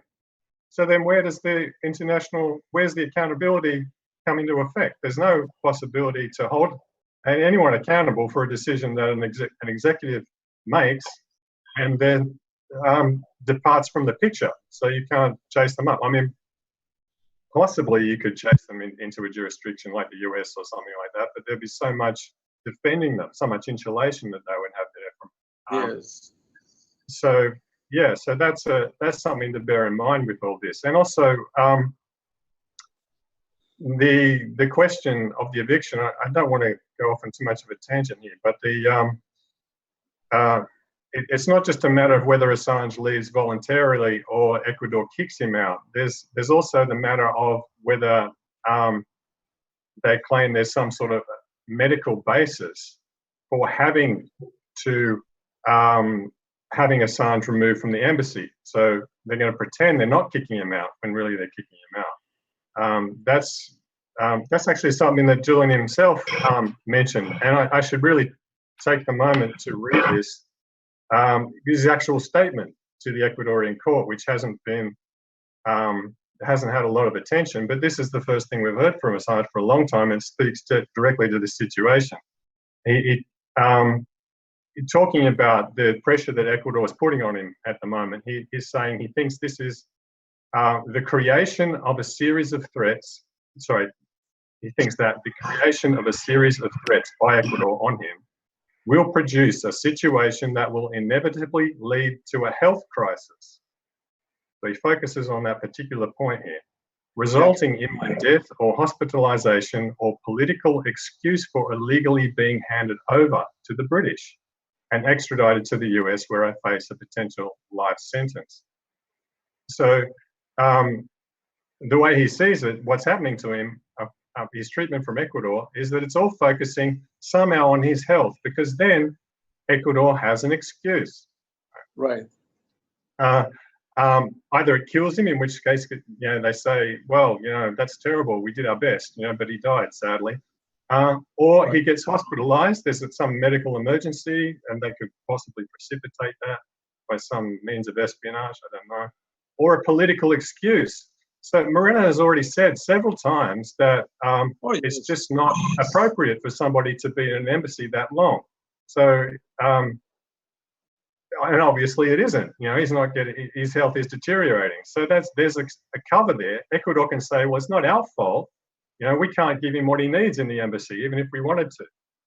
So I think that's something that, and certainly Julian is bringing this up, and I think we should raise awareness of this particular issue because it's a dirty trick. And also in Garzon's lawsuit, you can fight dirty tricks by teasing them out and exposing them. And Garzon's lawsuit that was dismissed by the provincial court, and again they have referred it to the non-existing constitutional court, will appear in February. In that lawsuit, I'll just quote a bit regarding this medical issue. Probably the most threatening element concerning medical care is the power that paragraph 30 of the new protocols that Ecuador imposed on Assange. Paragraph 30 grants the head of the diplomatic mission in the embassy, in case of a medical emergency, to transfer him to a nearby medical centre, something that would put the asylee himself at serious risk because the British authorities have expressed their intention to detain him under any circumstance.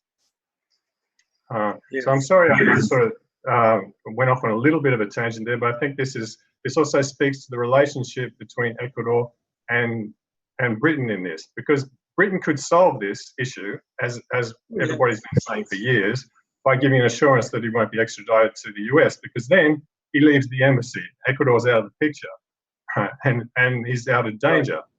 But again, with respect to, as Joe was saying earlier, what the UK is just doubling down. Now, even now that the UN working group updated their statement, saying directly to the UN that Assange is being detained because you won't let him leave without being arrested, they double down and say he is free to walk out and be treated as appropriate. Now, this is where I think we do have some leverage, right? Because logic comes to bear here, right? Either that statement means he is free to walk out without being arrested, which is tantamount to saying, okay, we release him from detainment. Right? Or it means he is free to walk out and face arrest, which is to say, we detain him and want to tighten our grip. In other words, there's no logically coherent way to interpret their statement that he is free to walk out. And I think this is obvious to everybody. It's obvious to the people saying it, and it's obvious to the people hearing it. And this, I think, is a point that we should really bring to bear as much pressure as we can. Joe, if you could remind us who tweeted that. You said the response to the UN working group was tweeted out by some official. The Home Secretary. The Home Secretary. Okay. Well, I think that's where and as Ray said regarding holding Pompeo to account, with the German Parliament and European parliamentarians, their representatives should move in that direction. I think they should also move on the Home Secretary and ask him to clarify how his statement can make any sense that Assange is free to walk out. Yes. Well, remember that right now, Lenín Moreno is in Spain, and the president is the vice president that he chose, who belongs to the party that wants to remove Assange from the embassy. So we have a president right now that is taking Lenin's place. The people of Ecuador did not vote for him, So that's the situation we have now. And I was going to say also, what would happen if the fire alarm turns on at the embassy? Yeah. There's also the matter of it being possibly being transferred, the embassy, to somewhere else. Well, yes. And the embassy has been purchased by a new owner. There are many things here that are very precarious. Exactly. So so we do not know. They are saying that Lenín Moreno might resign while he's in Spain. Right. Yes, that's what Rafael Correa tweeted about that. So in that case, we would have a president that we didn't elect, and that he would be, he would be the president. Right now, he is the president. Is that right? When he's out of the country, the vice president is the acting president? Yes, I think most constitutions are that way, Yeah, this is correct. Same in New Zealand. When Ardern goes overseas, Winston Peters becomes acting prime minister. Yes. Okay, I think this has been a really enlightening and significant conversation, particularly in terms of where we should be focusing our efforts going forward. Having been involved in supporting WikiLeaks for 8 years, Sweden was very much the focus of our campaigning. We were running boycott campaigns against Sweden. We were putting all our efforts into pressuring Sweden to not persecuting Julian. Now Sweden's completely out of the picture. There's been a lot of effort to try to get Lenin Moreno to see sense and to free him. But from everything that you're telling us, it seems that that's not going to be possible. If that does happen, it will have to come from the Ecuadorian people, more so than from what's happening in the international arena. If, as you say, 36 European members of parliament from 12 European countries means nothing to him, that it will need to be Ecuadorian media or Ecuadorian citizens protesting to change the situation on the ground in Ecuador. That tells me very clearly that, just as was mentioned by Simon and by Joe, that our efforts going forward and those of the MEPs should be rightly focused upon the UK. Yes. So because if we can have Ecuador out of the picture in terms of Julian being able to leave the embassy, that's obviously the best solution. Yes. Well, I would like to ask a question. Is there a legal way of blocking the Ecuador from evicting Assange using the UK laws? I wouldn't have a clue about that, unfortunately. I can tell you, though, that Julian's legal team absolutely have considered every single conceivable option on that front. Okay. And, of course, his legal team are mostly based in the UK. Well, the UK signed on to that Convention on the Rights of Refugees, and one of the main points of that is not to have him removed and sent back to a country where his life would be in danger for political reasons. So if the UK follows their own law, which I presume became British law as well when they acceded to that treaty, they cannot get him. They cannot take him out. They cannot force him back to the US. It goes against the convention that they signed up to.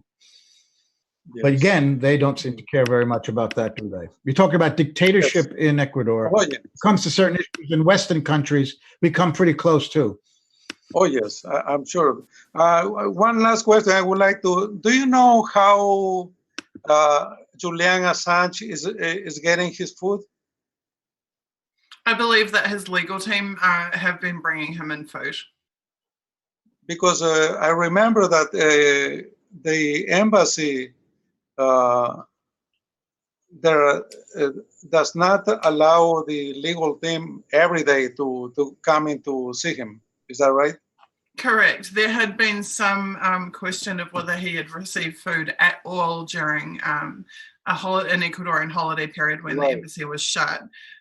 Certainly, Stefania Morozzi, the Italian journalist from L'Espresso, has said that she, when she saw Julian in the embassy recently, that he was very skinny and underweight. Yes. So that is very worrisome, you know. Well, okay. I must say good night to all of you. Thank you so much. It's been an honor talking to you all. So, well, thank you, Jose. Very enlightening what you gave us tonight. Thank you. Your coverage is brave, Jose, too. We need to acknowledge that what you're doing is very courageous, and we deeply appreciate you getting that information to all of the viewers and to ourselves. So thank you. Good night to all. Good night. Good night. Ray, did you want to say something? I thought I saw your hand raised. Well, I was just going to beat a dead horse here.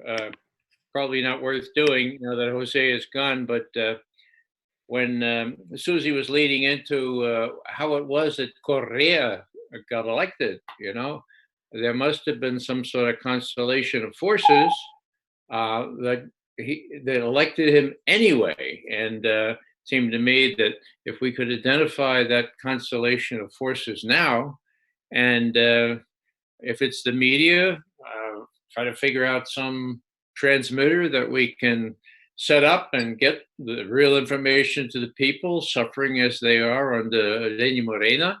That might be an idea, but I think with Jose gone, that idea probably is probably not worth much anyway, but we might want to think about it in the future. Oh, no, I have to say, Ray, I think it's a fantastic idea because as Susie said, and I agree, I think the focus now needs to be on the UK, but we should not put all our eggs in one basket by any means. And the issue of Ecuador is still vital in terms of public opinion, in two directions, right? So in the English-speaking world, if we can understand what's going on in Ecuador, that completely changes the perception of Assange's predicament there in the embassy, and counts very strongly in the favour, and brings pressure to bear on Britain as well, directly, right? And from the other angle, the Ecuadorians, if their media has a chokehold on them, so they're not getting an accurate representation of what's going on in their own country, well, then it seems to me that the only significant resort is international media. If we make a story out of Ecuador, Ecuador has to deal with that in their own media somehow, and that creates an entry point for the awareness of the Ecuadorian people. A very powerful one. I think, because the situation is very clear to anybody who has an overview of what's actually going on. And there are some very strong and clear voices like Correa's, which are vital here. And Correa still has quite, and I'm speaking a little bit from the things that Jose has informed us of over the last month or so. Correa is effectively the leader of the only party that has anything to do with his legacy now. So Moreno was a part of Correa's party and won on that basis, and then basically kicked the essence of the party out of the party. And the party itself saw this coming and tried to fight. Right? They tried to kick Moreno out first. The party itself tried to kick Moreno out, and that's entirely legal and valid for them to do. But they were some other body in Ecuador refused them to do that. So essentially, Moreno stole the party for himself, and the essence, the life of that party, had been totally kicked out and had to reconstitute itself. Now it's done that, and Correa is the head of it, essentially, in exile. And so there is a strong connection, and I think the international connection has to be drawn out and cultivated and leveraged in this situation. Even as we turn we have to still see the UK's position as the fulcrum of our efforts. This is all part of it, I think. There's a couple of things I'd like to add there. One is that I think there's a moral obligation with regards to Ecuador, regardless of whether Ecuador actually end up no longer being a part of the equation. If it becomes just a fight with the UK and the US and they're no longer able to use these proxy countries and are actually going to have to confront that they were the ones behind the persecution all along. The moral obligation is because a huge part of what's happening in Ecuador is because they had given asylum to Julian. Any country who had given asylum to Julian and protected him for as long as they have was going to have very serious targeting was going to be the subject of very serious targeting by the darkest forces on the planet, quite frankly, the intelligence agencies and whatnot, and full economic, political, and potentially military subversion of the democracy of their country was bound to occur no matter who it was that did it. There is a lot of stories about Ecuador that have gone under the radar. The journalists who were killed on the Ecuadorian journalists who were killed on the border of Colombia, the role of the Colombians in all of this has gone very much under the radar. I feel that people like Glenn Greenwald, who I think is friends with several of the people on this panel, who has extensively reported on Bolsonaro and the situation in Brazil, would be keenly interested in hearing the testimony of Jose. When Jose, I specifically asked Jose, if a snap election is called, what happens next? Will it be the next Bolsonaro? And he said, yes, it will be the next Bolsonaro. Now, I think the Latin Americans and those whose interests lie there may need to prevent some of what John Pilger was talking about earlier tonight. So when we heard from John Pilger at the beginning of the stream, he said, Julian is a touchstone for opposition to so much of what is happening in our world right now. Of all the cases that demonstrate resistance, there is none like the case of Julian Assange. He needs popular support, and he needs it right now. And he talked about this wave of fascism that has been sweeping across the world, and Bolsonaro in Brazil is a classic example of that, and indeed Ecuador as well. So I just want to say that in some ways there's two separate fights there. One is that we need to refocus on the UK and push hard on the UK, but we do still have a moral obligation to not allow these nations to fall one by one to the same forces that have been persecuting Julian all along. Just one other thing I want to toss in there, and I'm sure that the multiple journalists on the stream, and Garrison's just joined us too, also from Black Agenda Report and from KPFA. And also I'm sure Margaret Kimberley might have 2 cents to put in about this as well. And that's that the UK is an extremely vulnerable government right now. Theresa May just had to face down a serious challenge, a vote of no confidence from her own government. She made it through, but not by that much. There is massive popular dissent against the Tories in the UK. It may be that it doesn't take that much more tipping to topple the May government. I'd be interested in the reactions of the panel to that. Yeah, it's something I've been wondering about, and as I came in late, I don't know if you've discussed the story that broke that I found out in the last week or so about this integrity initiative in the UK, the supposed charity, which is a intelligence operation cutout, which orchestrates smear campaigns, which spied on Bernie Sanders' campaign. People who had been in intelligence and the military, gets money from the Foreign Office. They are implicated in Julian being finally cut off from communication. They have clusters of people, journalists and academics. In case of Spain, and they put the kibosh on an appointment of a Spanish military man to be the head of their security agency. Julian was tweeting and writing about that, about the situation of Catalan independence. And it reminds me of a couple of things. One, we talk about other countries being dictatorships, and I wonder, we think we live in democracies, but we have these people who aren't in power, who are running things, who deprive people of their rights to free speech, who are agent provocateurs. And these things are not democratic, but they are happening in these supposedly democratic nations. So Ecuador may be a dictatorship, but I don't know if the US and UK are far behind. And I also do wonder about the political situation in the UK. And how, and I'm sure the British are just waiting for the Ecuadorians to make up their minds and kick Julian out, but that means there are complications. There are complications in Ecuador, complications in the UK, and so far I think that has helped Julian. But I think we should at least mention the forces behind the scenes in supposedly democratic countries who undermine the will of people in Ecuador and undermine the will of people in Britain and tell lies. And the fact that the media, the New York Times, has not written about the Integrity Initiative at all.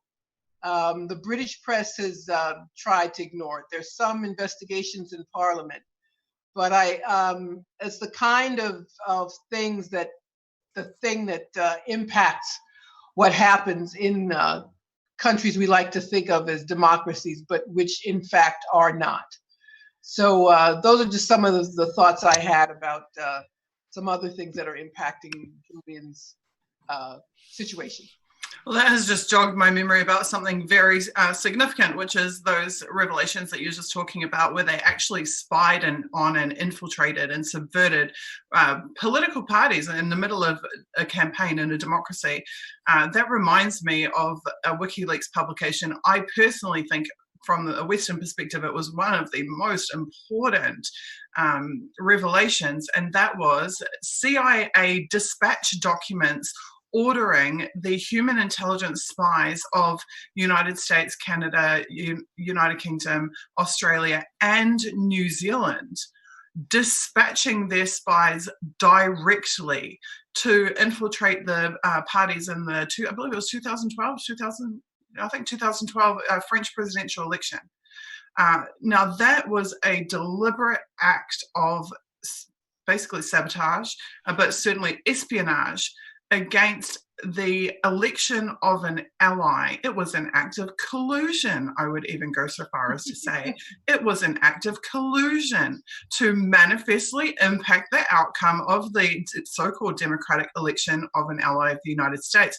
Furthermore, it was a total and complete revelation about the subversion of the autonomy and independence of the intelligence services of the Five Eyes, because it proved that New Zealand spies are taking orders, in the case of my country, but certainly the rest of the West, this is true as well.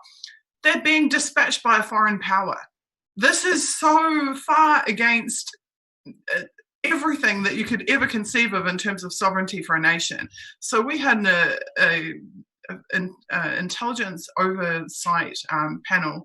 We had actually two special people assigned to investigate the intelligence services, and also in 2016. And it's called the Cullen Reddy Report, Michael Cullen and Dame Patty Reddy. And one of the things that they said in the document, which has always stuck with me, is they said that the priorities of New Zealand as a sovereign state can never be completely aligned with the priorities of a foreign nation, whether or not they're our ally. So our agents must always be acting in our own sovereign interest. The fact that the CIA is dispatching those agents, to me, is just absolutely incredible and mind-blowing. And there's just one parallel I'd like to draw before I pass it back to you guys, and that's that it's not just the French election, it's not just the Integrity Initiative and the Sanders campaign. We also hear that, you know, the whole MIFSA debacle of FBI setting up traps for whoever in the Trump campaign. Like, it was clear that there was collusion and meddling going on in the US election that was coming from the US intelligence agencies themselves, let alone it coming from Russia. But also, I had somewhat of a vindication this week when a massive scandal has erupted across New Zealand, because it has now been proven that more than a dozen New Zealand government departments, more than 20 police officers have been involved in widespread spying and subversion on activists and political parties in New Zealand. And even more than soapboxing and saying, look, I've been proved right after all this time, I found it more significant that the New Zealand Green Party, the Mana Movement, which is a registered political party, and Internet Party, my own party, by default due to our alliance with the Mana Movement, were spied on, infiltrated and sabotaged in our own national election in 2014, so, and presumably in 2017. So what this tells me is that all of the Western elections, that our so-called democratic institutions, there is acts of collusion going on every election cycle, and they are happening directly against registered political parties. And we don't have to necessarily look offshore to find the source of that collusion or that interference. I'm sure Ray would have a few things to say about that. Well, It's the go ahead. Russians, of course. It's the Russians. Well, that's the short answer. I just want to add that the CIA was 9 months old when Alan Dulles, the director, interfered in a massive way in the Italian election of April 1948. The CIA was created in July 47, I believe. So there's a long history of this, Susie. Ann Garrison, I want to bring you in. We've only got about 19 minutes left, so please. Okay, can you hear me? Yes. Okay, you can hear me. Okay, my computer, the fan needs to be replaced. So maybe making some noise. If it's intolerable, just tell me and I will meet you next week.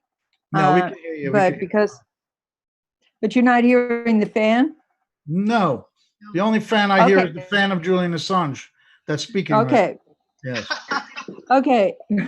Because I thought I was going to only be able to be on here for a few minutes because of the fan. I made a list. No, we got Graham Elwood sitting in the wings too, so we forget the fan. Okay, you got 19 minutes to distribute. Okay, give me 8. Give Graham 11. Is that 19? Okay, we probably wasted one already.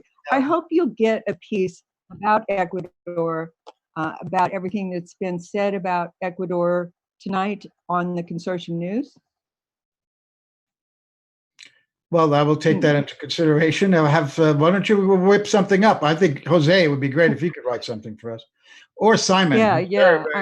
Simon is very well schooled. Yeah, we've already got some research together on the Discord channel for Unity for J. It's called Real Time Journalism. It's not far from the top of the Discord. It's a bit difficult to navigate in there, but it's under the actions subheading,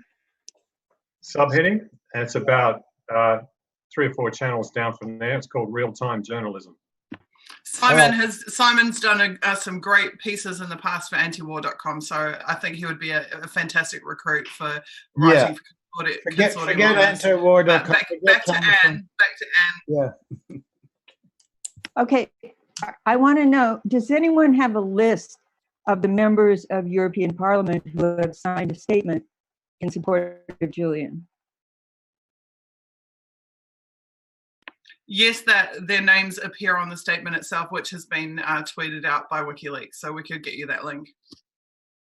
Yeah, I follow WikiLeaks Twitter feed, but somehow I haven't gotten it.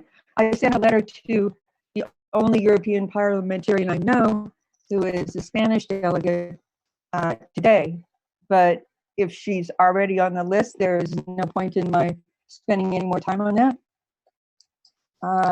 Now, I want to tell you a number of the ways I really appreciate this stream. One is that last time I said that I was going to call the Unitarian Universalist Church in Berkeley and see if we could arrange a forum about WikiLeaks, Julian, and his situation.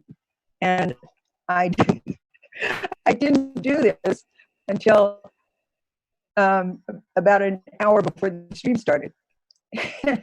And I was saying, I said I was going to do that last week. I better do it. It only took an hour to set it up. Now we have to name a date and organize it. But they said, oh, yeah, sure. We'd love to do that. And there's some interference coming from your headset. You might wish to pull it out and just speak directly into your mic. Maybe it's the fan. Maybe it's the fan. I think it's her headset. It sounds like the jack to her headset.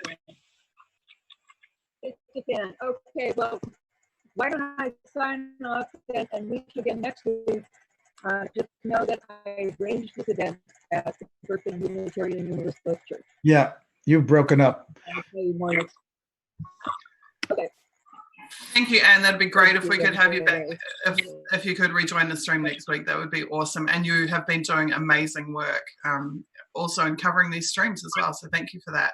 Margaret, is there anything else that you would like to say? Well, it's interesting what you were saying about the so-called Five Eyes, a term I only learned this year.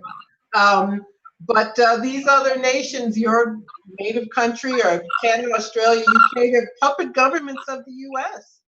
And that's why we have to be so concerned about Julian. If the US wants him, if the UK believes they can overcome these complications, they'll turn him over. We should hope, for a variety of reasons, we should hope that the political crisis continues in the UK. But that's one of the biggest reasons. It has to be as difficult for them as possible to do business as usual. And turning Julian over would definitely be in that category.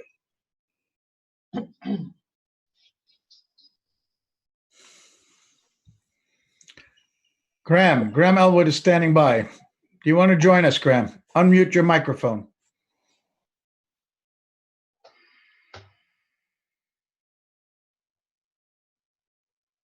There you go. Can you hear me? Yes, we can.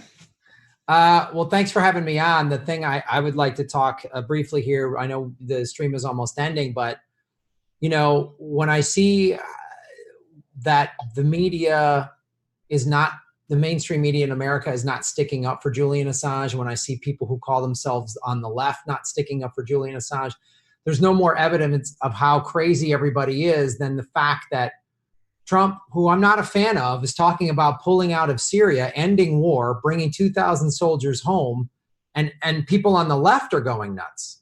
And it's like, I'm like, I look at Medea Benjamin, who's great, and she's saying, you know, Code Pink is in favor of no war, and yet CNN and MSNBC are like, they're red baiting Trump.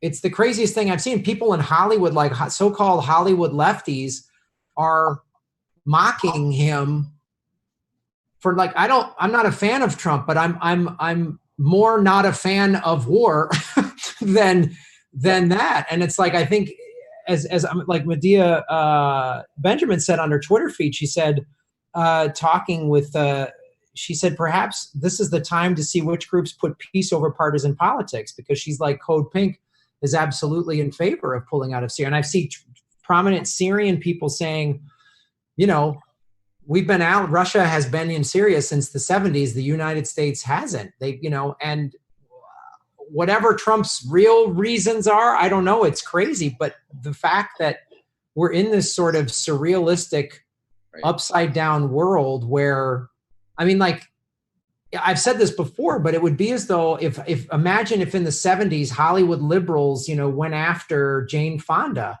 and stuff like that. Like, it's just, we're in crazy times. And, you know, it's called, I heard somebody coin I don't know if they coined the phrase, but one of the writers on the Black Agenda Report said it's called Trump derangement syndrome.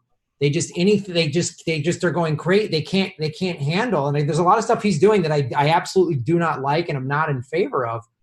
But it's something Julian Assange has pointed out time and time again through WikiLeaks is all of the reasons America wants war and goes for war and war for profit. And here we are finally pulling out of a war and are talking about it at least. And people are going nuts on the left. It's mind-boggling to me.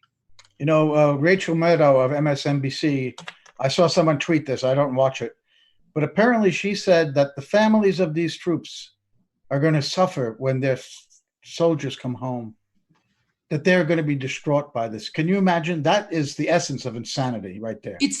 I saw that tweet. That is mind-boggling. So it's, if that's not American rich person privilege, she makes $7 million a year. Who cares? In her mind, I guess, what is happening in Syria, what the American empire seems to be doing. I mean, why isn't she talking about the two competing pipelines? That's what this is really about. That's mad. It's madness. And she's this liberal hero. It's madness to me. Like, there's no anti-war movement coming out of from people who call themselves liberals. I'm mystified. We've been involved in it for a couple of years now. And it's gotten worse and worse. It's like because America's been at war for the last 17 years, people just go, oh, I guess, we've been so fed that we're just a war culture now and we don't even realize it. Like, yeah. It's like war is continuously going, like in Orwell's 1984, there was always a war going on in the background and nobody was paying attention to it. And that's exactly what we've got now. And on the domestic side, there was Greg Palast has done such great work showing how Republicans have used various tactics to suppress Democratic and specifically African-American votes. So I've never seen that in the New York Times, not in any great way. But there was a headline the other day based on the Senate intelligence report that African-American Democratic votes are being suppressed not by our Republicans or Russians. So anything, yes, Ray, jump in there. The Russians are suppressing that vote, not the Republicans. It's ridiculous. Ray. No, I'm going to hold my peace until the very end. I have one suggestion. Well, maybe I'll just say it now. The good news of this week with Pilger and the two Bundestag, the parliamentarians, we should not relax. This could be kind of a part of a deceptive thing where everybody's kind of lulled into the fact that, oh, wow, Julian's not in such pressure anymore. Well, he is, and it's just as bad as it was last week, in my view. So I think we have to be really careful and find out, I don't know, why was it that these people were allowed in, and how many other people could come from France or from Spain or from Italy or from anywhere. Keep the pressure on rather than say, oh, isn't it great these two guys got in and that John Pilger was able to report. That is good news, but let's not lull us into, as we say, a false sense of complacency. Well, I totally agree with that. Susie. That's a good point. Go on. If Susie is available, I want Susie to end the show. We've got exactly 7 minutes left. I didn't want to cut into Graham's part here. Well, Graham, if you have another word, unless Susie needs the full 7 minutes. I'll just add this to Ray. Ray's bringing up a great point of, I'm always leery when the media is clamoring about something. What are they trying to distract us from? Are they trying to distract us, or are they trying to distract us from what's going on with Julian? What are they trying to distract us from? Because I just never trust anytime there's always some thing that chews up the 24-hour news cycle, and usually something else is being passed. Some law or thing is taken away, or a tax break for billionaires, or another war or something. So that would just be my question to kind of add to what Ray's saying about let's not get distracted. Totally agree. Susie, you have the floor to end the show. Thanks. Hopefully I won't need the entire 7 minutes and you guys will get to say something, but I wanted to talk briefly about Uni4J, where it's at right now, because we are entering a new phase. I agree with Joe, with Ray, and with John Kiriakau that we can't be complacent. I think hearing what I did from Pilger tonight was quite eye-opening for me. Pilger was very clear about in reminding us about the serious health risks to Julian, the serious physical risks to Julian, and I take that very, very sincerely. So we must still have the sense of urgency, but there is also, I believe it's important to acknowledge where we started, where we've been, as well as where we're at. And I think it's particularly encouraging for people to have tangible signs that their efforts are resulting in something. I've said all along that this movement couldn't be called successful unless Julian was freed. That was the single and ultimate measure of success of this movement. And we have not achieved that yet, so I cannot yet call this movement a success. But what I can tell you is that we have clocked 350 million social media impressions, which is more than any movement I've ever worked on or ever even heard of. We have built a massive international following. We have not just established, but also maintained credibility over the long haul. we have had increasing numbers of very, very high profile, established, credible people like ex-US Senator Mike Gravel last week, Dan Ellsberg repeatedly volunteering to come on, I think 3 times we've had him on now. These are indicators of a strong and credible and successful movement. And everybody who helped to make that happen, every single person who ever contributed in any way to this movement does deserve a pat on the back for getting us to this point. And I want to be really clear about that. There are dozens of unsung heroes behind every stream and event that we put together. I could not have done a single thing I've done this year without the support of all of those people.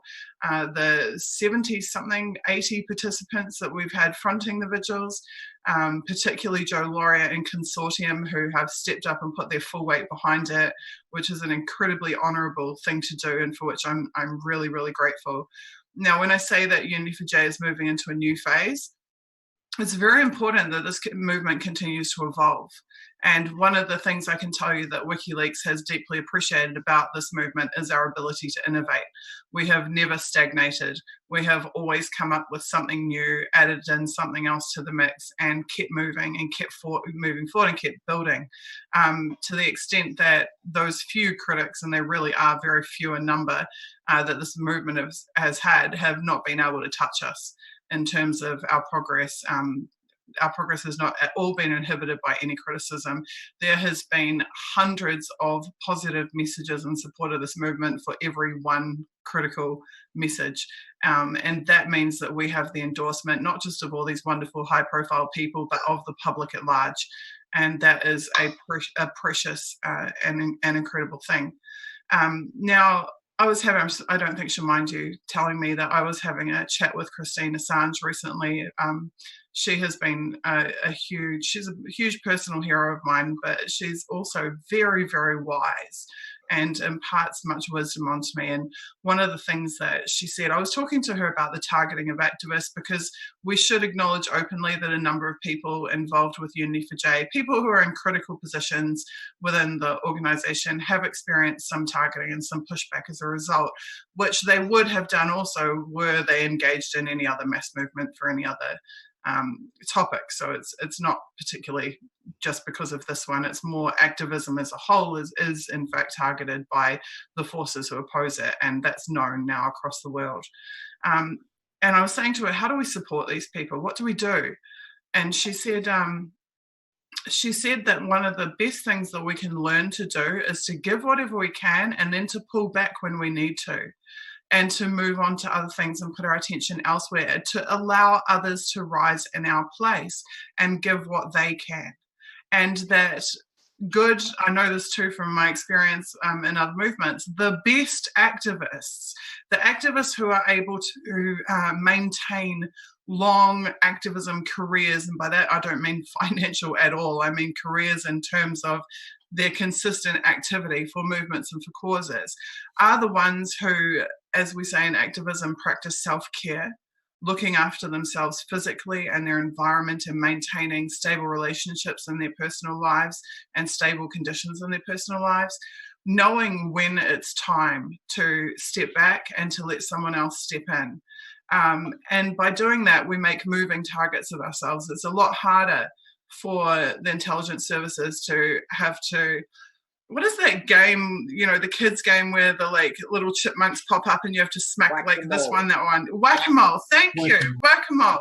This is what we have to do within the movement. We have to be the little moles in whack-a-mole. We stick our head up, we do something amazing, and then we pull back and we let someone else stick their head up and do something amazing. So many things have all come to a head, both in Unity for J in a positive way, and also for myself personally. So for the first time, I find myself in a position to be able to do something about the negative experiences that I've had being a target over the last 6 years. And that's a very unique situation for me that I now have avenues in which to do something about that. So, and also now that Unity for J is having impact within the political and diplomatic sphere, it's pretty clear to me that there are very credible, good, hardworking people willing to step up and fill that vacuum when I step back. So I am not going to be doing any more media appearances for the foreseeable future. I'm going to be pursuing health and happiness in my personal life and moving on to some other important projects which I have commitments to as well outside of the activism sphere. So you will see me continue in journalism in some capacity, but you'll also see me being a lot quieter than I usually am. It doesn't mean I don't support Julian or WikiLeaks. To the contrary, I'm with them to the end.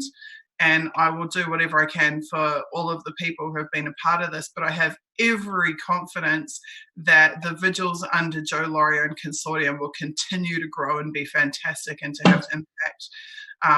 Unity for J in terms of social media assets and Discord will continue just as it is now under the management of the 35 or so mods. So I just wanted to take a minute, and I know we're a little bit over time now, but I just wanted to take a minute to say thank you to everybody. It has been a phenomenal year, and I really do believe we've had impact and made a difference. Though our ultimate goal is not yet reached, I think we're closer to that than we were when we began this movement, without any shadow of a doubt. So thank you to everybody who has supported this movement. Thank you to those who will continue to carry it on their shoulders going forward. It's the greatest honor, really. It's been the greatest honor of my life, aside from having my beautiful kids. It has been the greatest honor of my life to be a part of this, and I thank you all so much. Bravo! You're welcome. Bravo! Encore. Thank you, Susie. You've done a great job. Susie, we are going to miss you very much, but we all understand what you just said. So with that, we're going to end tonight's 3-hour vigil for Julian Assange. I want to thank Graham, Simon, of course, Susie, Margaret, John Kiriakau, Ann Garrison, and John Pilger for the interview he gave to me earlier today from London. And I want to say that if there was some audio problems when it was played, I am going to post on Consortium News the original video that I recorded that will have no interference. So you can go to the website, Consortium News, and watch it fully. So with that, I say good night to everyone, and we'll see you again next Friday for the 10th Vigil for Julian Assange. Goodbye. Good night. Good night, everyone. See you, Graham. Bye, guys. Thank you. See you, Margaret. Bye-bye. We're off, Joe Booth. Joe Booth, are we offline? Well, I'm welcoming John Pilger right now. I thank him for joining us. John, of course, needs really... Well done, guys. It was another really great